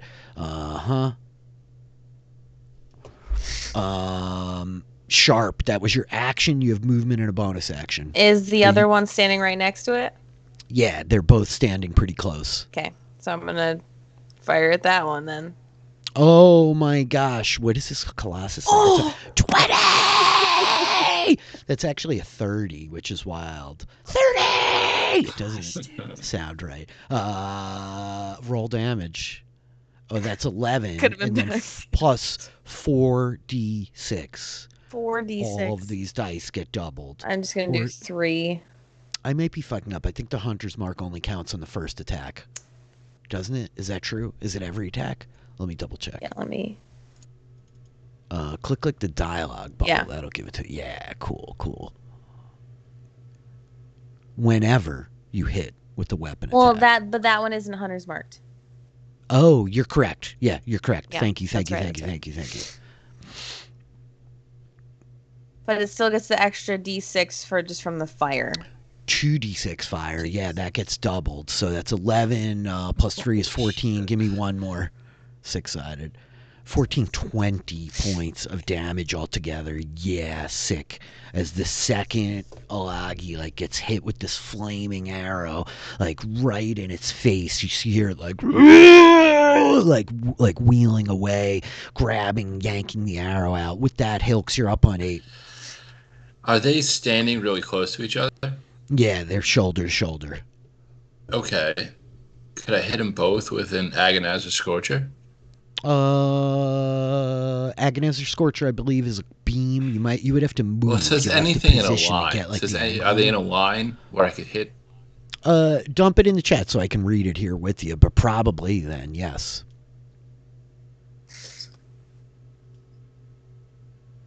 Oops. Click the little bubble next to it, the dialogue bubble. No, that's no problem. I think you can, but I'm just trying to check. Okay, target is a line 30 feet long and 5 feet wide that emanates from you. Each creature on the line must make a dexterity saving throw. right? But it emanates from you. So if you're willing to like move apart from Sharpe, so you can like kind of get the horizontal on them, right? Then you can hit Yes, them I didn't both. know if they went shoulder to shoulder or if they were seeking cover behind each other. You know what I mean? No, they're kind of like Okay. facing you guys like this, so you No, could no, get it's them, but I'm you're not just gonna gonna have do to it. I'm not move gonna leave away it from here. Sharpe. Okay. Okay, so I'm going to instead. I have my tiny cat here for very Yes. petting, and it's very empowering during this fight. I'm gonna go for the one that's been hit the most with a guiding bolt. Oh, guiding bolt for the one that freaking Sharpe has been blasting away at. Negative. Negative, he says. Negative. That's a critical one. You do not shoot Sharpe in the head, fortunately, but you're like, you go to like fire. I broke the and it hit bowstring on my guiding bolt. yeah, exactly. You break your finger. No, I think you like stumble on a rock. You know what I mean? And it's one of these like, your hand like kind of drops, and you guiding bolt like blast the earth in front of you, to no avail. Hilx, that was your action. You have a bonus action. No, I'm good. I just turned to Sharpe. You make it look Okay. easy. That's my job. And with that, these like pair of Alagi are like, and they come like racing down the hillside at you. This one is for you, Sharpe. One of them like rears up with this axe wildly. 19, does that hit? Yep. Oh, that's pathetic. You take 4 points of slashing damage. And the second one is holding back there, and you hear it like, and you see this like glimmer of like greenish kind of light as it heals itself. This is the one that you've been like smashing away at this whole time. Sharpe. Here. Got it. Okay. That was not very effective. But regardless, those are the Alagi's turns. The freaking scouts go. They're like yelling like, there's only one more, take it down! And so the scouts like fire. 2 of them are badly, badly hurt. Ooh, that's 3 hits. Yes, they drop the last owl. And you hear like this like yell from Kali like, now support Sharpe! Focus fire! With that, the owls are all dead. Sharpe, you're up on 19. Okay. I'm just gonna keep going for this Lagi that I've got marked. So now one of them is on top of you in your melee right. combat. You have disadvantage on any ranged attacks while you're So doing yeah, so melee she's combat. gonna take out That's her the short trouble. sword then. Okay. Short sword like snaps out, holding the bow in the other hand. Go for it. This is the one that is not hunter's marked, right? This is the second one that's on top of you. 17. 17 hits, in fact. 11. Wow, for 11 points of piercing damage. Unfortunately, Hilx did not cast Flame Sword on you, but still, the thing's like, as you like stab into it, like yanking the sword back out, blood kind of like spewing out of this thing's wound up near its shoulder. That's your action, bonus action. Anything Do I else? have Movement? a second attack? You could, if you want to use your bonus action to attack. You have to just drop your bow to like pull the second short sword, but go for it. You do have a second attack. I'm sorry, you're 5th level. Yeah, my bad. Yeah. Jeez, 27. I'm getting really carried away with myself. 6. Hits 27. 6. Yeah, excellent. The Salagi is like, the axe like swinging wildly at you as you kind of like ducking and spinning. They slash twice. You still got the bow in the other hand. Is that it? Bonus action it's movement? still stay. Okay. Got it. Hilx, you're up on 18. All right, so we got one right in front of us and one further away that just healed. Yeah, the one that's like 30 feet away is much more damaged and it healed itself, but it's still badly hurt. And the one that's on top of Sharpe right now is like pretty banged up now, but not as badly. And how far away is it? 30 feet. Okay. I mean, I don't want to tip my hand, but at this point, you could definitely get both of them to Agonizer Scorcher. Yeah, Sharpe Well, yells. if they're in a line, I would. If they're in a line, I would go for it. Because I was looking for that straight line. You can find the line right now. This one's right on top of Sharpe, and so I think we see Hilx like, and he's very wise, right? You like eye it, and you drop back behind Sharpe, and then like step up around the other edge of her. You have to get in the melee range of this guy, but regardless, you're gonna like. So we see this column of blue flame erupt out of Hilx's hands and proceed to like sear out 30 feet, lighting the night sky. This pink wash of moonlight burned away in the blue glow of your fire. Go ahead and Agonizer Scorcher me. That could have been better. Dex saves. Got it. So the one in front that's still on Sharpe, like pulls out of the way a little bit, and only part of it like burns, and it's like blood pouring down from this like sword wounds up on its torso. The fire catches it in the hip. The second one, however, eats this blasting jet of fire and is like falls back, right, fur burning, this like just like corpse there where it was. Hilx, that's one down. That's your action. Bonus action. I am gonna put. Well, since we're melee now, we don't need flaming arrows, so I am going to drop my concentration on the flame arrows and put a spiritual weapon behind this Alagi. Yeah, got it. What kind of spiritual weapon? What's it look like? I think it's going to be a blue dragon-headed axe. Yes, we just see this like vicious like dragon mod axe, like glimmering blue. And it appears cleaving down into this freaking unruly, savage Sasquatch of an Alagi. 21 net hits. Go ahead and roll damage. Oh, what the hell? Well, they can't all be winners. And we hear the thing like, Hilx, that was your turn. Movement? No, man. I'll stay. I'm not going to get the opportunity. Okay. You now are like in melee range of this thing. It's going like fully reckless at this point. It's gonna reckless attack the pair of you. This is for you, Hilx. 20 and 16. Hit and miss. Okay, you take 11 points of slashing damage. And that's its turn. That's it. The scouts go. They all like proceed to start firing at this thing. We've got you, captains! You guys are captains now. You are the captains now. These hit 18, 16, 16. The others do not. That's another 15 points of damage as arrows come like sailing all around you, Sharpe.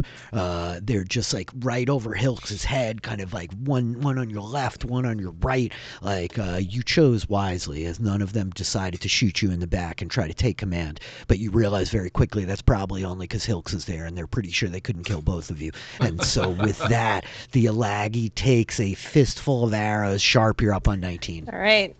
Swinging. Hits. 10. For 10 points, you can move your hunter's mark as a bonus action. Yeah. If you want. You want to do that? Okay. Yeah. So you bonus action, like shift the hunter's mark back onto this one, roll another d6. The long sword, like or the short sword rather, slashes into the thing's stomach, and it's like crouching down. Second attack. 20! Roll damage, double hunter's mark. Sharpe is a monster. Eerie better pray that these two never catch up to you. That's 14. That's 18. What does it look like? Yeah, how do you want to do this? Wookie. Captain Sharpe. She takes her short sword and like kind of just grabs it and to the hilt, like right through. In the ribs, like you just like step in close, like Yeah. And like it's just even like one of those quiet things, right, where the sword like slips right in, and it's like as you like steal the air from its lungs, the mass of heaviness starting to like pull you down as you gracefully kind of twist your arm, like extracting the sword from this like 300-pound Sasquatch as it crashes back into the ground. Tuolagi dead. You guys are doing work. You had a day of work in store for you. And so I think that, like, with that, you hear a call from the back as Kali's like, we've taken the owls. They're gone. That was good shooting, captains. And one of the others, of course, it's Waitsaf, is like, your fire is great blessing in name of Virago, Hilx.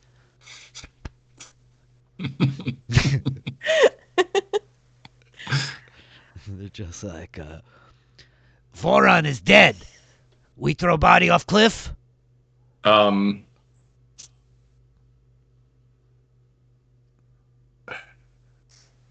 on a minute. Yeah, I'm out of third level spells, or else I would have revivified him. Yeah, give him a proper mountain burial. Yes. And I think that Lixus is like, strip him. And they start like pulling his armor off, grabbing his equipment, you know. They're handing out his extra arrows to everyone. And very sort of unceremoniously, Igmele proceeds to like pick up Voron and just throw him off the cliff. I think we hear Wojciech like, Virago, bless your sacrifice. And he like smiles at Hilx like, real good.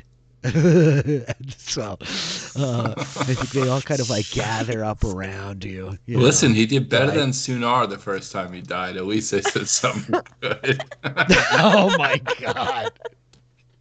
Oh my god. So they all sort of like gather around you and are just like yeah, Kali is like, what's the plan, captains? I think we've all earned a night's rest. That's what I thought. Good. I think if you're pulling your weight back there, getting them together. Glad to be here with you. And she's like, you heard the woman. Rest while you can. Eat, drink. We hunt soon. And so you all can kind of like break and separate, make your camp for the night. Do you guys sleep in tents? I'm just curious. Do you set up tents? How does Hilx like deal with this? Sharpe is a little more mountainy. Mm-hmm.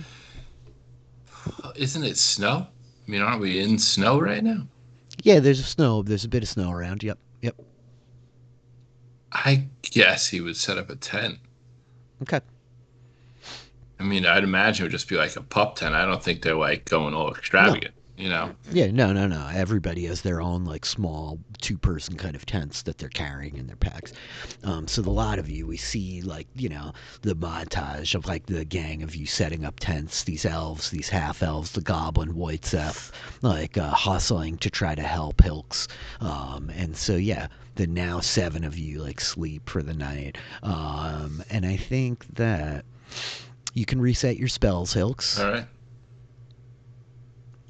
Sharpe, you got your memorizations back. Sweet.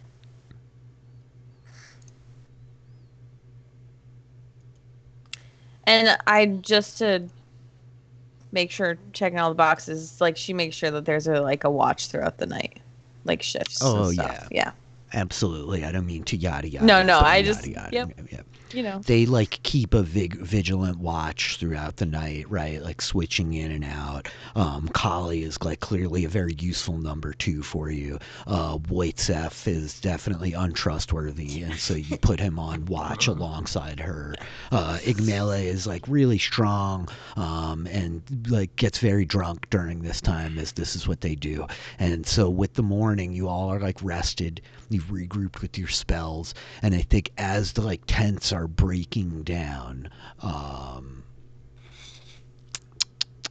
Sorry, bear with me 1 second. Yeah, as the tents are breaking down. Oops.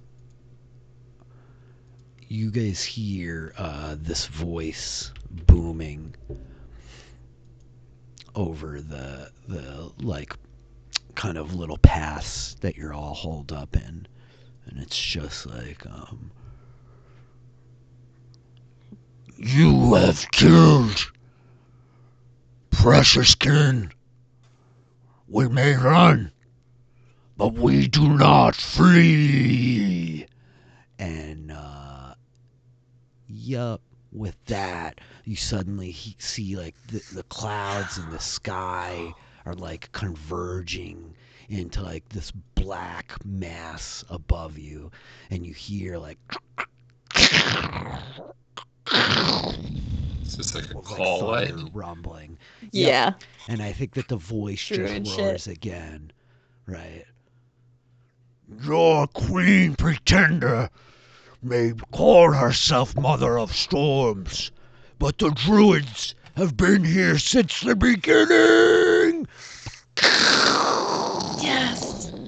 And a lightning bolt, like, drops into the Hell middle yeah, of dude. the camp. No, sorry. Like, exploding all around. No, sorry. I'm not supposed to be really A lightning bolt drops into the middle of the camp, right? Like exploding around you. Each creature within a 5-foot point of the saving throw. So I'm going to say, actually, that it's going to be... Let's see here. You guys picked 4 and 7, right? Basically, it's going to end up catching 2 of you as you're all together. 8! Well, 8's dead anyway. Yep, nope. He He was still alive, actually. He'll be dead now, as like this lightning bolt explodes down into the ground, and Caden leaps for cover and is just exploded, taking 26 points of damage. And you guys see, like, standing up the ridgeline, a solid like 100 feet away, is this Alagi. His fur is like resplendent and kind of blowing in the wind with the dawn. You see that he has like a medicine pouch strapped over his shoulder, and he's like holding this sickle in the air over his hand, right? That like you see lightning kind of like arcing around the sickle as itself. He has this necklace on, and I think with that, we're gonna have the pair of you roll initiative one more time. 100 fucking feet away. Yeah, he's a total Holy dick shit. and is casting nightmare magic from 100 feet away. Terrible. That's how Rogosh the Eagle Eye rolls, man. I'm sad. I'm so sad. We get to try to kill Rogosh. That's awesome. We are Don't going be sad. to kill I mean, I think that Hilx said the most important thing. You get to try to kill Rogosh. Yeah. So let's see how this goes. I would rather die by Rogosh than anything else. Let's see how this goes. Oh, Okay. Gosh. Your scouts, I got Rogosh, I got Sharpe. Did we get you, Hilx? No, I'm working on it. Okay, no problem. Sorry. Nope, you're fine. It's so funny. I was telling Matt about this, and he was like, I can't picture you playing an evil character. And I'm like, you don't know what you're talking about. And now that I'm here, I'm like, oh my gosh. Taylor, your boyfriend knows you pretty well. He knows you pretty well. Okay, cool. And so with that, Rogosh, the Eagle Eye. I'm sorry, he's called the Hawkeye. He's called the Hawkeye. He's standing up there on the hill, and he's just like, Erkengard! And so, yeah, initiative. Let's get to that whole part of this. Hilx, you were able to act first. You're 100 feet away from this laggy, like, towering up on the hillside. What would you like to do? Wow, this got interesting quick.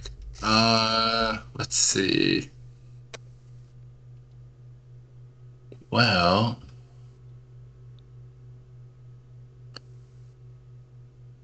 I am...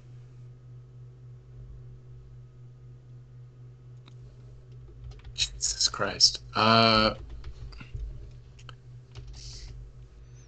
I'm gonna ask Sharpe. You want my fancy arrows again? Do what you can. I'll take what I can get. It's gonna take a Okay. lot to take this monster down. All right. You are the monster! I know! He's that loud? No. All right, so Yeah, I'm going he to is. put He's got flame his arrows voice back on. on. Okay. You Um, grab Sharpe's quiver, calling your prayer to Virago. Again, the arrows erupt in the fire.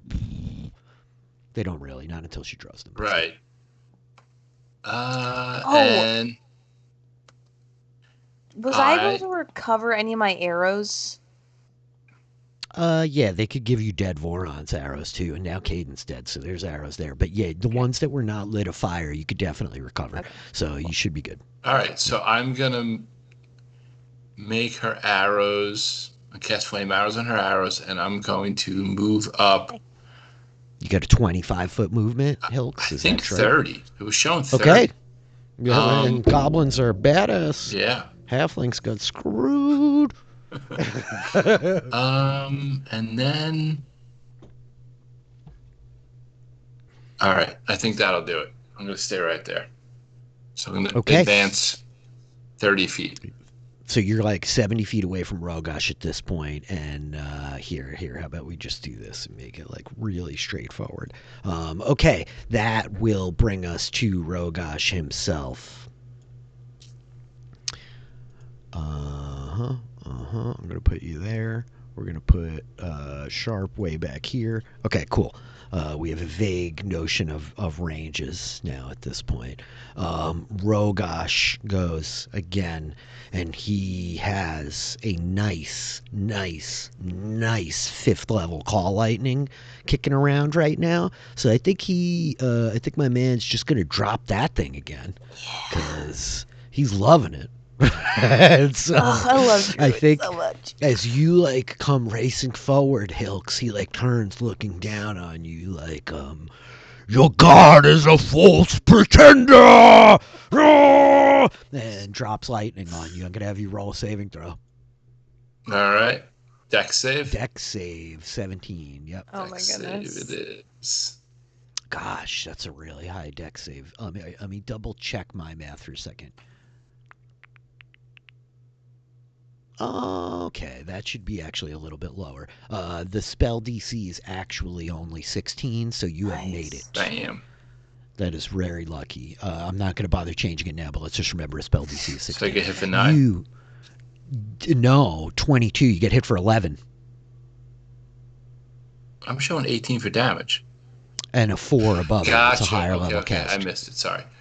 Nope, no problem. The 4 was actually a bunch of trash damage, too. But, yep, you take 11 points of lightning damage. Yeah, that's crappy damage. You take 11 points of lightning damage. And I think at this point, Rogosh is just like...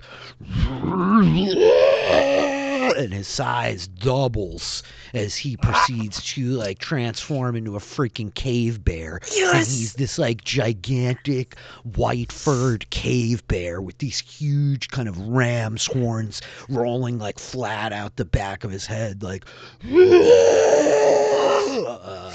I love bears. Yes. Yes.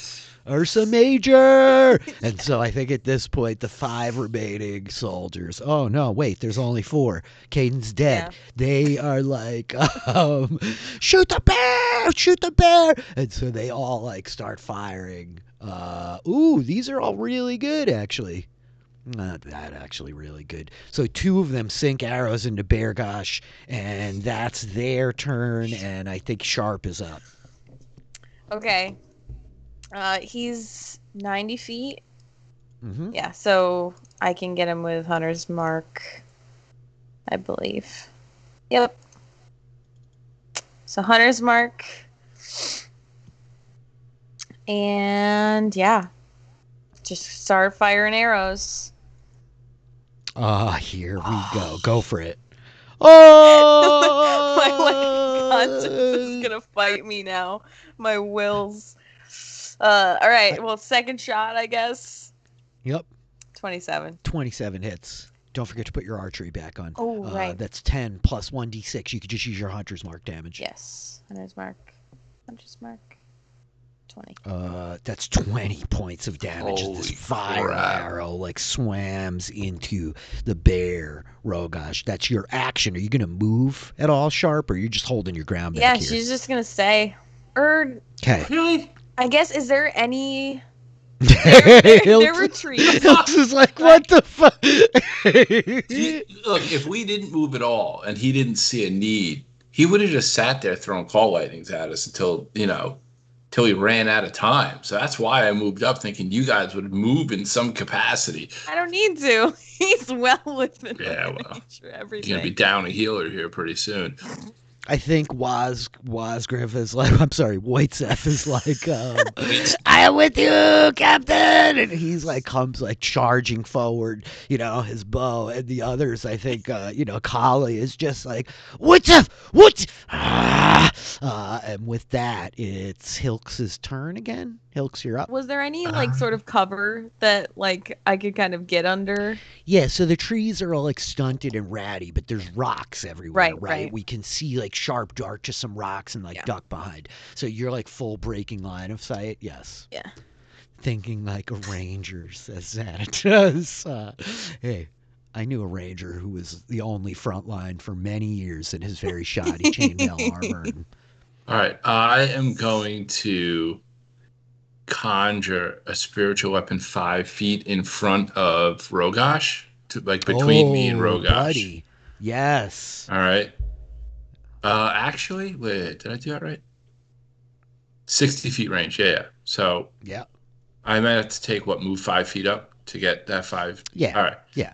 So I'm going to cast it 5 feet in front of him. Mm-hmm. 9. That's a miss. All right. Well, just for the record, I upcasted it. So okay, got third level, I'm guessing, right? Right. So now now that he's done, I'm gonna move it the 20 feet closer to me. Oh no, I'm sorry. I have to move it then attack. You can't attack then move. Yeah, I think it's I think that's correct, and I think there's a catch where the round you summon it has to stay there too. I might be wrong, but it's not a big deal. You have it on him. Right? Mm-hmm. And are you trying to move it now after you attack him? I'll throw it in the chat. Hold on a second. But I think you can. I don't think you can.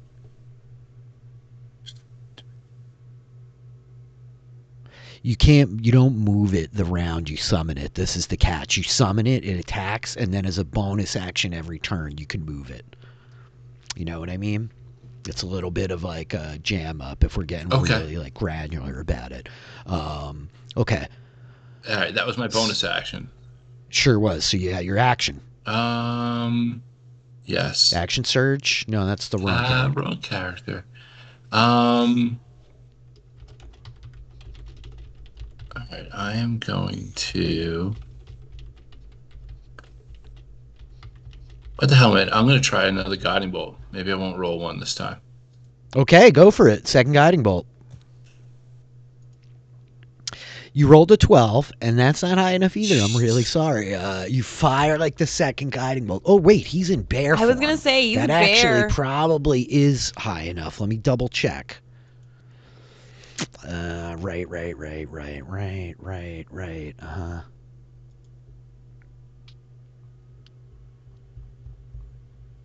Gosh, I'm the worst. I closed all my stuff. It's amazing to me. I was like, I'm not going to have that much open tonight. It's going to be easy.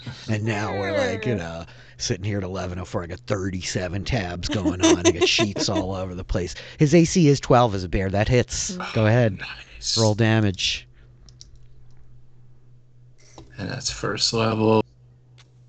For 9 points of radiant damage. Next attack against him has advantage.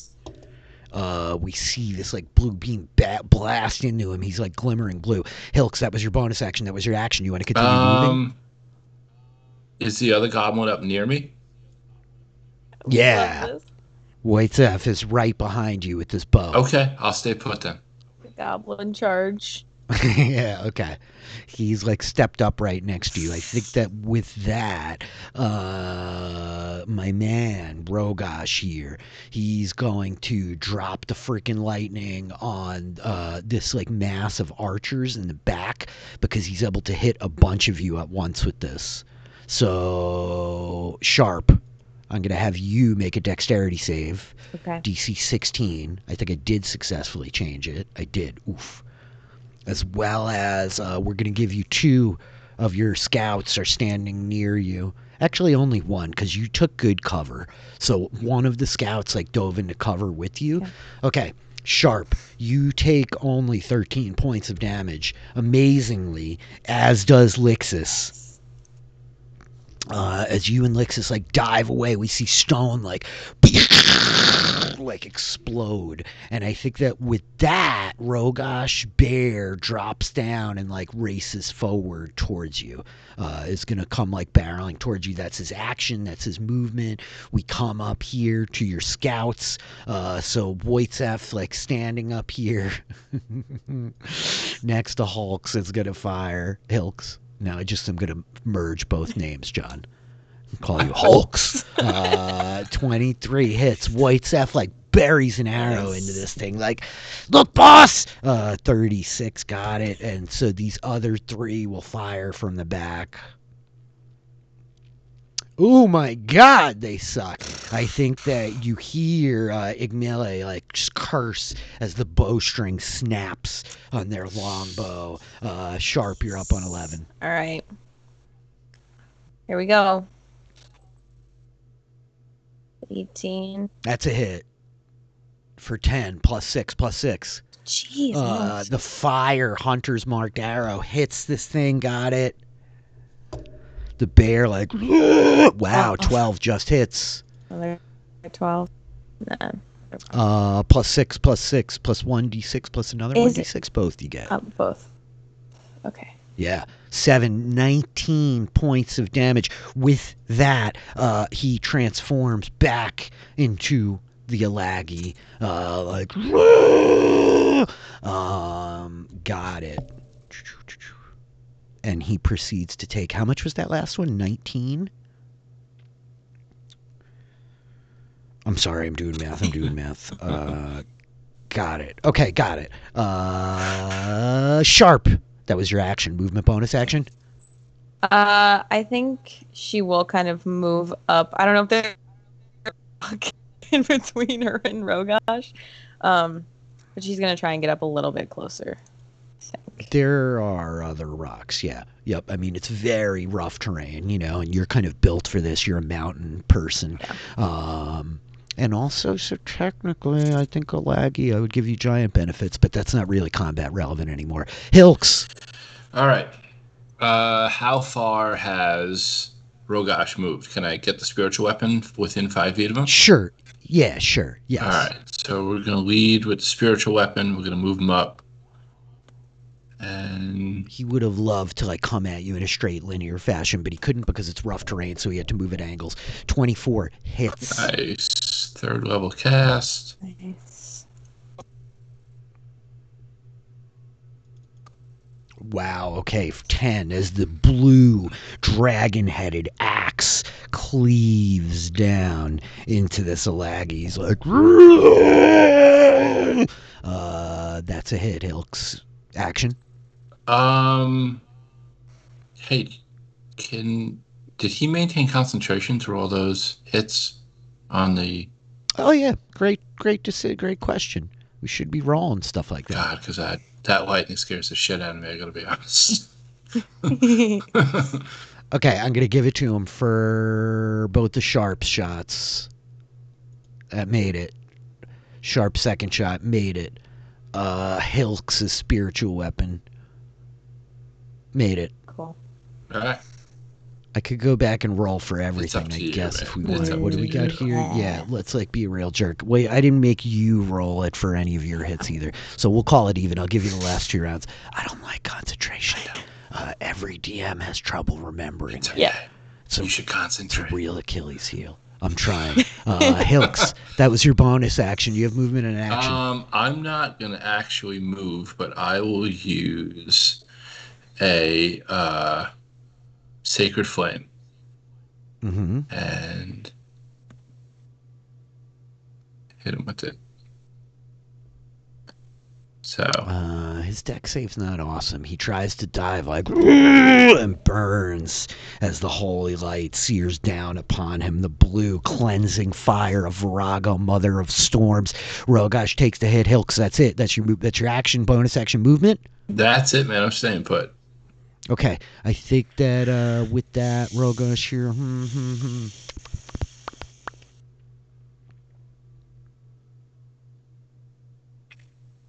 Right, he should cast that, but that won't work actually.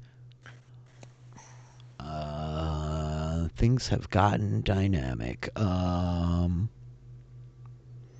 he's gonna keep coming forward at you, and he drops another lightning bolt in the back of the line in your Actually, well, Yeah, Sacred Flame safe. yeah, good call. Thank you. I'm trying, man. Things good. No, you have to. It is gonna kill somebody. Oops, that's a deck save. What did he actually roll? His con's better than this, so that's okay. He still made it because the DC is 10. He comes like running forward. He's gonna hit Sharpe again with the lightning as he's closing in on you, Hilks. Okay. Dex save, right? Yes, deck save. Nobody's next to you anymore, Sharpe. 14. That's rough. But wait a minute. You said you had cover. You specifically, like, we're talking about cover. Let me double check. I think that I'm going to give you half cover. Right, cover. Half cover is going to basically be... +2 bonus to AC and deck saving throws. Oh, and... Okay. Yep, half cover is +2 to AC and Okay. dex saving throws. So I haven't given you like 3/4 or anything like that. Half is like pretty much all you got. But 16, you take only 14 points of lightning damage as you are blasted from Rogash again. And he's like barreling down towards you now, Hilks. How much the was scouts, 29, 14.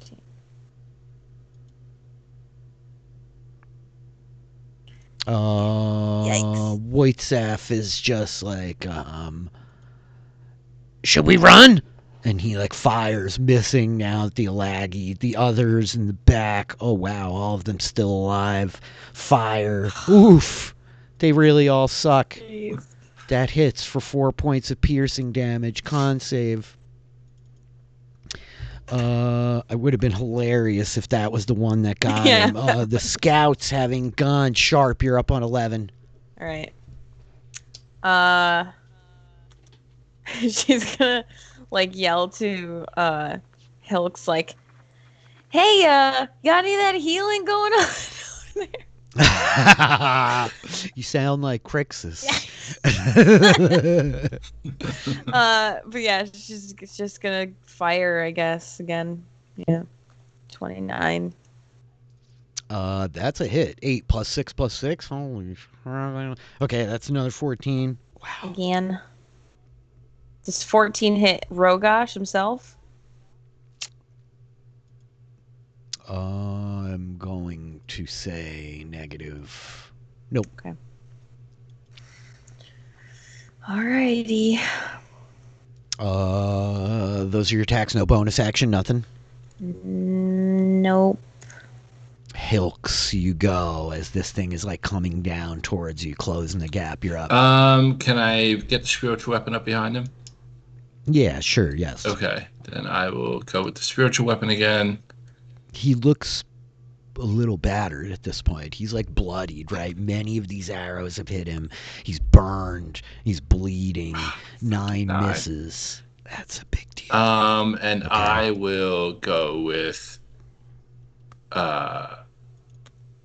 Shield of Faith. So I'm dropping on the arrows, no more. Mm-hmm. Got it. The shield of faith like rolls up on you. Okay, got it. So, and I got the archer And- behind me, right? He's behind me, the other helper. Oh yeah. He's right next to you. You should probably be behind me. Seth like, yes, that's a good idea. And so with that, Rogash goes. He is going to come like rushing in at you, and this is the point where whatchamacallit, his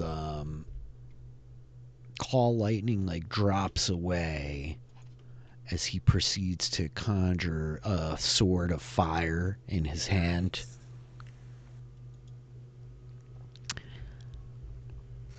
And he will swing it at you if I can just...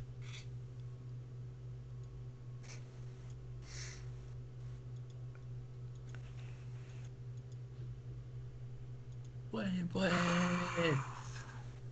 Awesome. Man. Did that not work? Didn't roll. No, I just spammed it. Aha! It is not defaulted. Trap!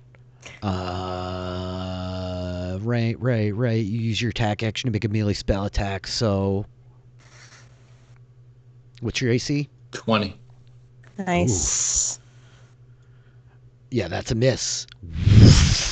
He swings the fiery blade at you and misses. At this point, Wojciech like falls back behind you, and he's like, "It's huge!" And he fires. The other three in the back, actually, only two of them can shoot because the other one has broken his bowstring and is like frantically restringing his bow. 17, in fact, does hit. Catching Rogash. He's going to make a con save for his flame blade as he takes another 4 points. And he fails! The fiery sword vanishes. No. The sword like burns out, and he's like bearing down at you, small goblin person. Sharpe, you're up on 11. All right, here we go. 20. Hits Nice. for 10 plus Hunter's Mark 15. Oh boy. Oh, no. 28. You get to kill Rogash. I'm so jealous. Stop it right now. Oh my gosh. He's Stop pretty hurt at this point. He's very, very hurt as the two arrows come like hammering into him, like blood pouring down his fur at this point. Sharpe, that was your action, movement, bonus action. Anything else? No. Okay, Hilx, you're up on 20. All right. I'm going to lead with the spiritual weapon. And... This is big. I'm just saying. Oh, this wait, round is wait. big. I don't have a spiritual weapon anymore. Wait, no, it's not concentration, is it? Great question. I think it is. I don't think it is. It doesn't have the little C. Then it's not. Nope. And when I go into it, it is not concentration. Yep. I thought it was at one point. I thought it was 2. Yeah. I think it is still. Yeah. You want to double check? Double check. I'm okay with that. Yeah. Let's double check. Let me go into the compendium. Nope. No. 1 minute. No concentration. Yep, you're good. Jeez, Okay. that's crazy. I totally We thought it knew was. this. It's really funny. We've been playing Yeah. User Priest. Like, we've been through this question before, but it just, like, seems so good Yeah. at times that you have to be like, this can't be true, right? Like, just a tangent for a second, there's, like, a 7th level wizard spell called Mordenkainen Sword that's a shittier version of Spiritual Weapon. Just putting that out there if anyone from Wizards of the Coast is listening amongst the 13 viewers we have right now. But... All right, so this nevertheless, is Hilx, third spiritual level. weapon. Yep. Oh. 10 points of force damage. He looks badly hurt. Your action? Hold on 1 second. He's like... No, he's not doing that with his arms, but it's kind of fun, you know?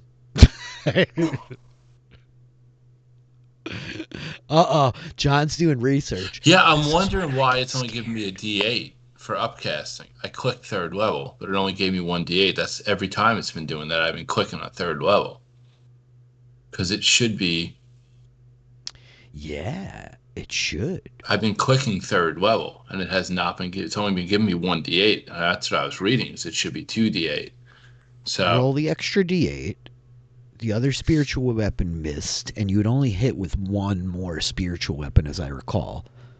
One right there. I don't care. It's okay. But I was just wondering, like, why is it only doing that 1d8? Yeah, I didn't do my standard oversight here, so I apologize. That's 16 points of damage.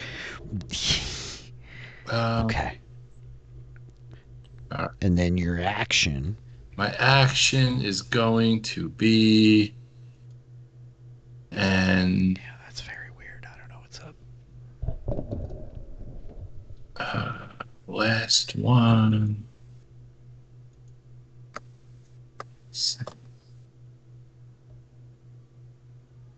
That was underwhelming. Again.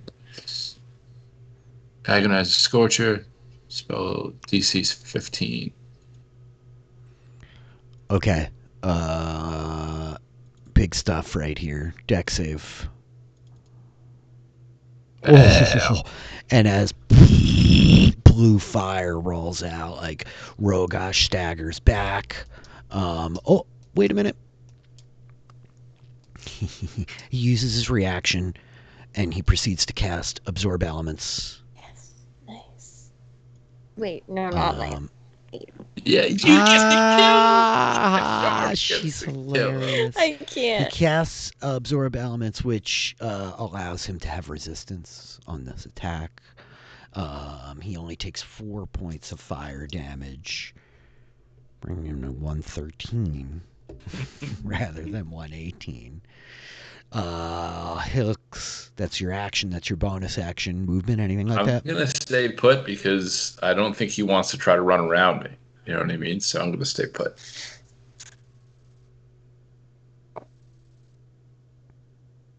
Okay, this is tough. He uses his bonus action. It's now his turn. He proceeds to, well, you know what? Fuck it. It's his turn. He, swings at you with a claw. Oh.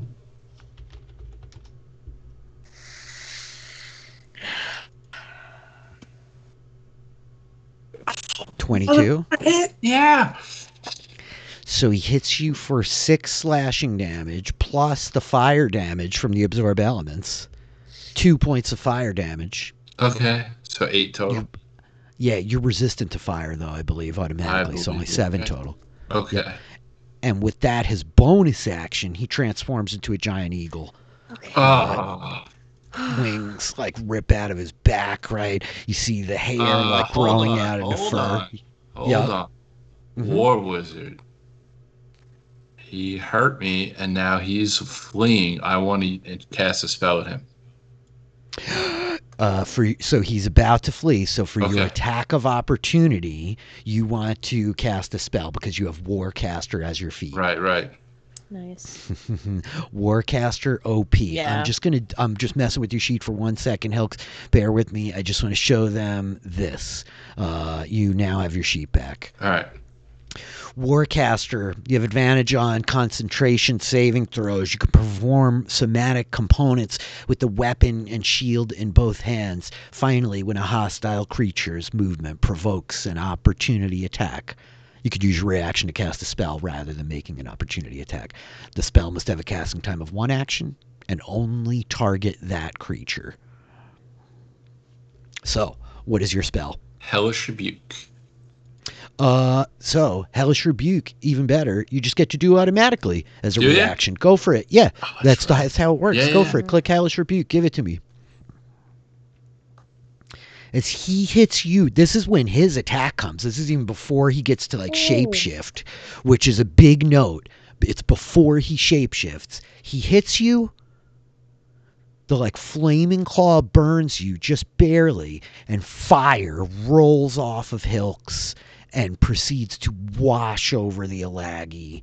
For he cannot use his reaction.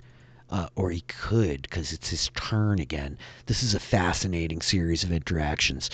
He burns his reaction again because it's the top of his round, and he proceeds to absorb elements, but he still takes 9 points of damage, which still brings him to 122. He should have freaking healed himself, not attacked you. He drops to the ground at your feet. Hilx, Rogash, elder of the Erkengard 4, who flee through the mountains now, felled by the hunting party of Canna Sharpe and Hilx Strongbone, as they distinguish themselves as elite soldiers amongst this platoon of the Sapphire Legion that hunts for treasures lost in the Drakencaern Mountains during the Great War after the second arrival.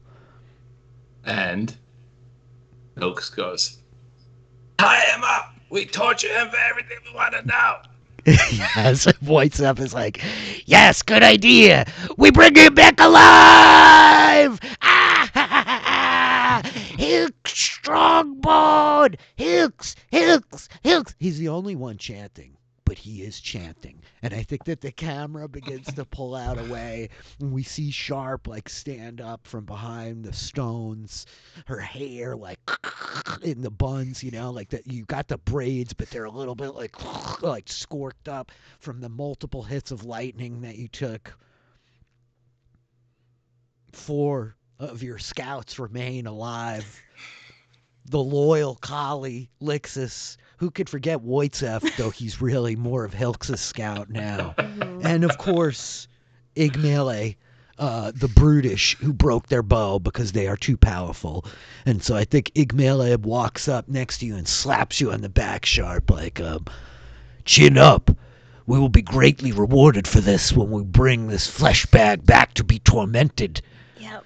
And I think the camera, like, pulls away further and further and further until clouds obscure the lens and the Drakencairns fall out of sight. Awesome.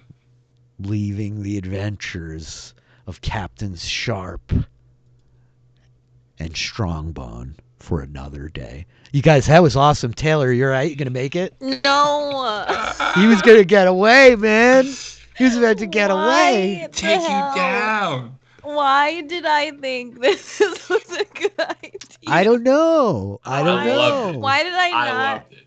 think Freaking that we loved weren't going to kill somebody that meant a lot to me? Hey, Hilx is wise and realizes this captive will be much more valuable alive. Worse. If it was anybody but him, I would have slit their throat. Are you kidding me? They have Ursula. They have Rogash. But that's great. Those people aren't dead. At least I didn't show you Nalis' corpse and make you speak to dead with him. Anyway, I gave them 2 options. For anybody out there watching this who thinks I'm tormenting my players, I was like, well, there's 2 cool things I think we could do. We could go way back in time. I love Xanatos. Huzzah! I gave them 2 options. I said, I think it would be really cool if you played like Legionnaires who are up here hunting and doing this stuff. Or I think it could be really cool if we went back in time 1,000 years and you played some like epic heroes that fought alongside Gural Khan in this like last war, because both those things would have given us a cool new perspective on like what's happening in the story that the 4 kids don't see, right?